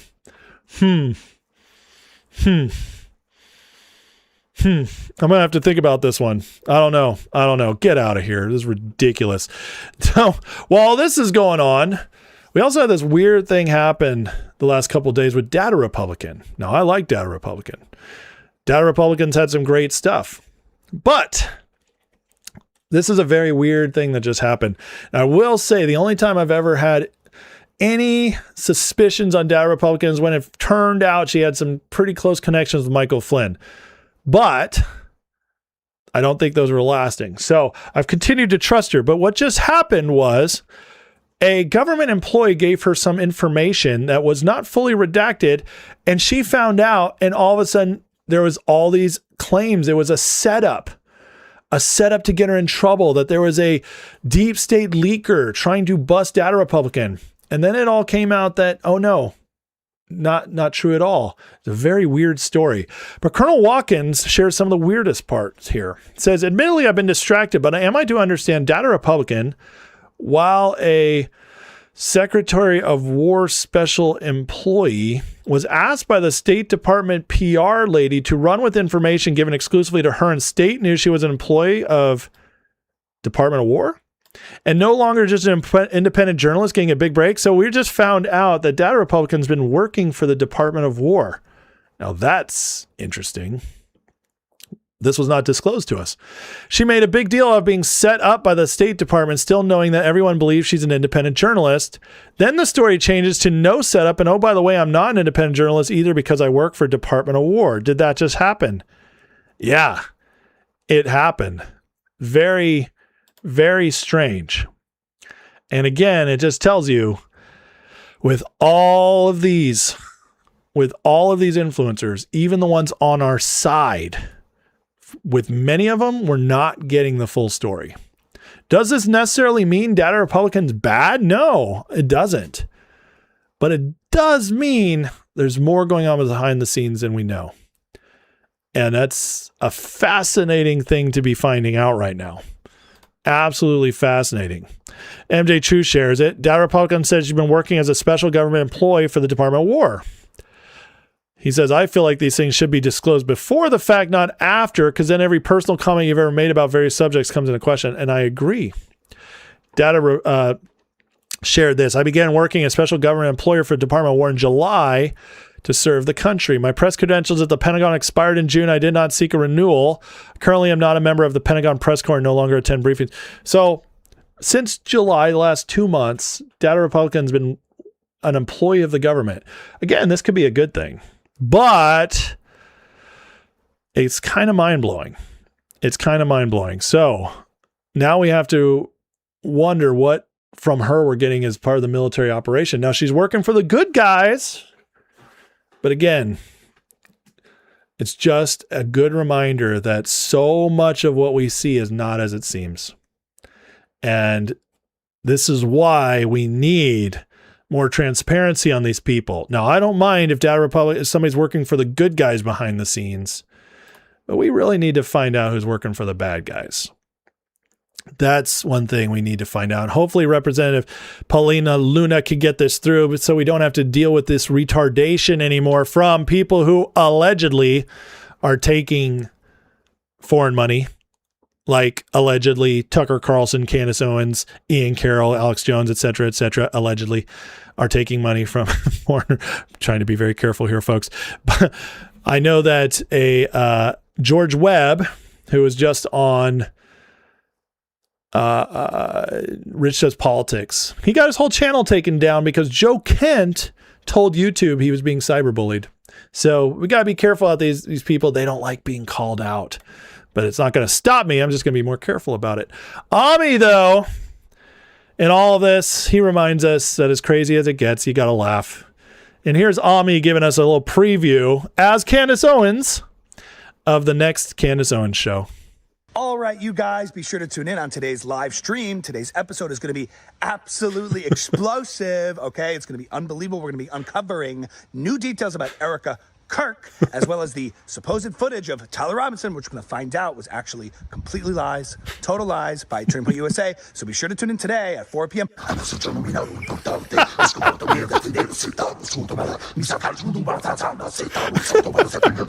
Stay tuned. We are Legion. We are Legion.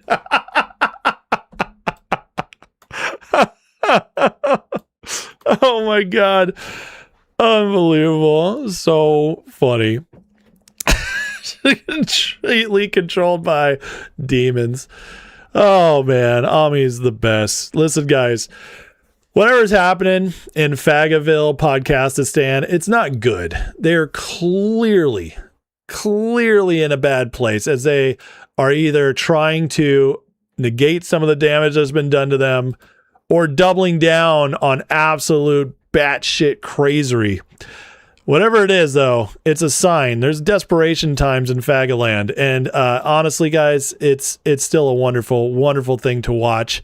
So we're going to keep laughing at them while also exposing them until their platforms get the attention they deserve, which is to absolutely go down in flames. All right, folks, if you like that today, hit that like and subscribe. Thank you for watching. Let me catch up in the chat. And then when we're done, we'll call it a day. Let's see. J-Bone with a $5 super chat says, Ace, iron sharpens iron. Can't sharpen iron without making sparks. I love that. Thank you. That makes me feel awesome about this segment where people are getting upset at me. Thank you, brother. I totally agree with you, by the way. Chio Sal with a $2 super chat says, Trump had a 54-ounce bottle of ketchup you didn't see. And he put it on his ear real quick as the guy next to him got shot. It was so obvious. Oh my God, it's so crazy. All right, good guys. Make sure I caught up with you guys and we're going to call it a day. Shisky says it's a whole different experience whenever Trump's speaking. I can sense an obvious honesty from the heart, speaking on the fly to idiot reporters who lie. 100%. 100%. It's Besant, not Besant. Listen, man, you know what? I'm very good at pronunciation for most words and names. I can't do it. I can't do the Besant. It's Besant. And I'm just going to keep saying it that way. I'm sorry. Besant, whatever. It's like Iran. I'm trying to get to Iran, but it's probably just going to be Iran my whole life. Okay. I'm sorry. So sue me. All right. But most things I get right. I'm going to live in the 90-10 rule, and I'm just going to let the 10 be what it is. People keep correcting me on Besant. I can't do it. Alex can sing too. Yep. Imagine all the people living, trying to come together. I need my whiskey. Let's see here. Trump had a bandage on his ear for a couple weeks. 100% he did. 100%.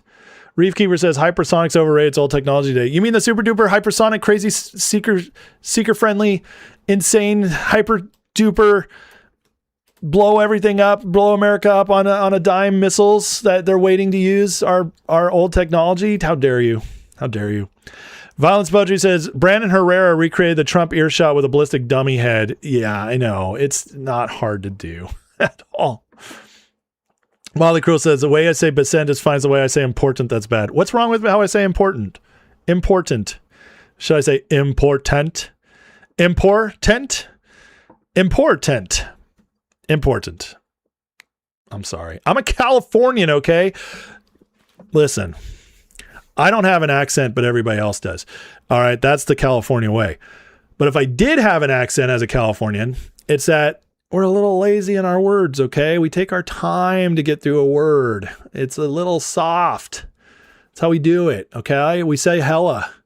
I was hella cool, all right? It's this Sacramento. It's the Sacramento accent, which I don't have an accent because I'm Californian. We don't have accents. But if I did, it would be like the Sacramento accent, okay? Important. I'm just going to talk the way I talk, all right?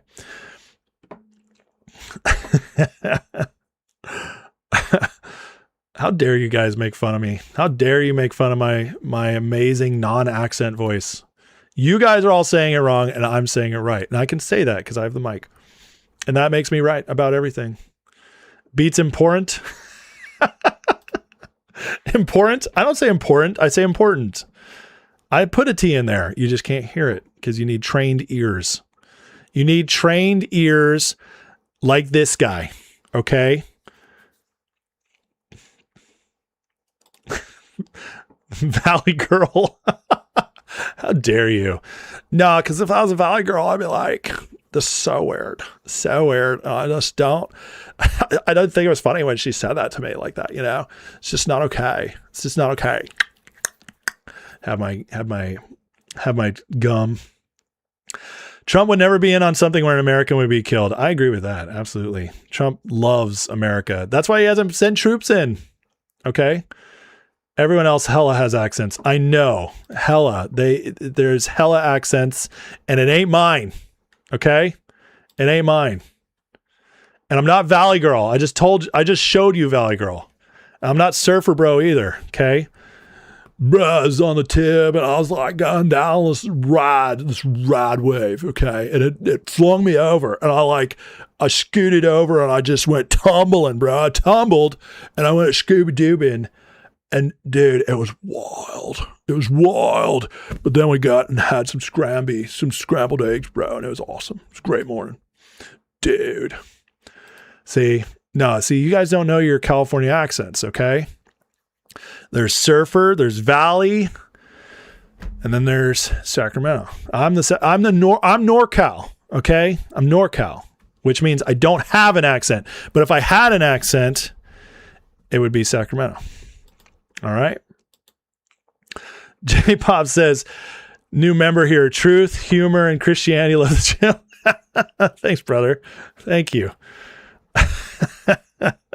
Fuzzman says that surfers actually talk like that. They do. I know.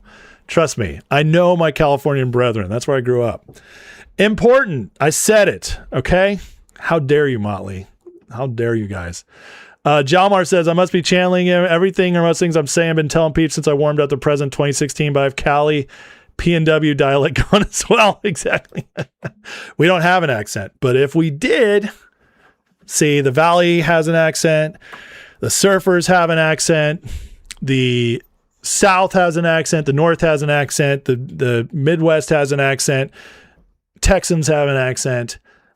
I don't have an accent. Okay. I don't. Everybody else is wrong. Welcome to my important emporium. How dare you, Demina Sean? How dare you? For that, you're getting a 5-minute timeout. That was just rude. That was so rude. 5 minutes. Start clapping between syllables somehow. What part of Northern California? Cat crazy. I grew up in Sonora, California. Okay. Foothills near Yosemite. SF has a lisp. Whatever. Molly Krill says, I was born and raised in Los Angeles. You're saying it wrong. What am I saying wrong? What would be the LA accent? I'm trying to think of how LA people talk. LA people do talk faster than Northerners. I know that. SF has a gay accent. Yeah, I'm not doing a gay accent. Sorry. I want some Scrambies. Cat Crazy says, you know why Californians don't have an accent? Because most movies and music sound like we do. Yeah, that's true. Yeah. That's why accents in many places of the U.S. aren't as strong anymore. Like my wife, she's from North Carolina. You can hear her accent a little bit, but she learned through movies how to like sound more Californian. Oh yeah, Boston. You're say important. Important. I said it. Oh, Rams are not going to win the Super Bowl. They're going to fall apart this year. Watch. Yeah, I got to be careful about Joe Kent. All right, guys, on that note, I got to go, actually. I got to take my daughter to work. I love you guys. This was fun. I had a lot of fun today. This is why the community is the best. Days like this. This is what my live show, what I want it to be. News, rants, community chats, community tease. Look, I let you guys tease me. In fact, I should vote on this poll and say you guys are too hard on me today. By the way, 230 people voted. Only 3% said I'm too hard on people. So there you go. There you go. Most people, you guys are grown-ups. You don't get offended. Good job. All right. You drove 6 hours for a wedding in Sonora and drove 6 hours home. Dude, you should have stayed. Sonora's beautiful. Anyways, love you guys. Best community on internets on the internet. There you go. There's my accent for you. Internet. You like that one? The important internet in Sacramento. But you guys are the best. I'll see you members in the chat later today. Listen, please hit the like and subscribe on your way out. Let's pray and we'll call it a day. So Heavenly Father, thank you for today. God bless everybody here. Amazing crowd. Even when they're making fun of me, I still love them, and I can ban them if I want to. So they can stay for now. But God, pray for our president. Lord, please bless him, keep him protected all around him. Give them wisdom on how to fix our country, Lord, and the courage to keep doing it.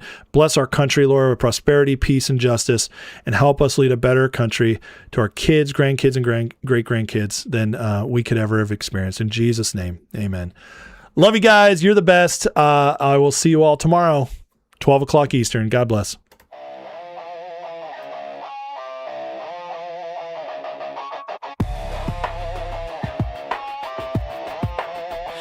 Headlines screaming like a siren at night. Red and blue shouting, nobody's right.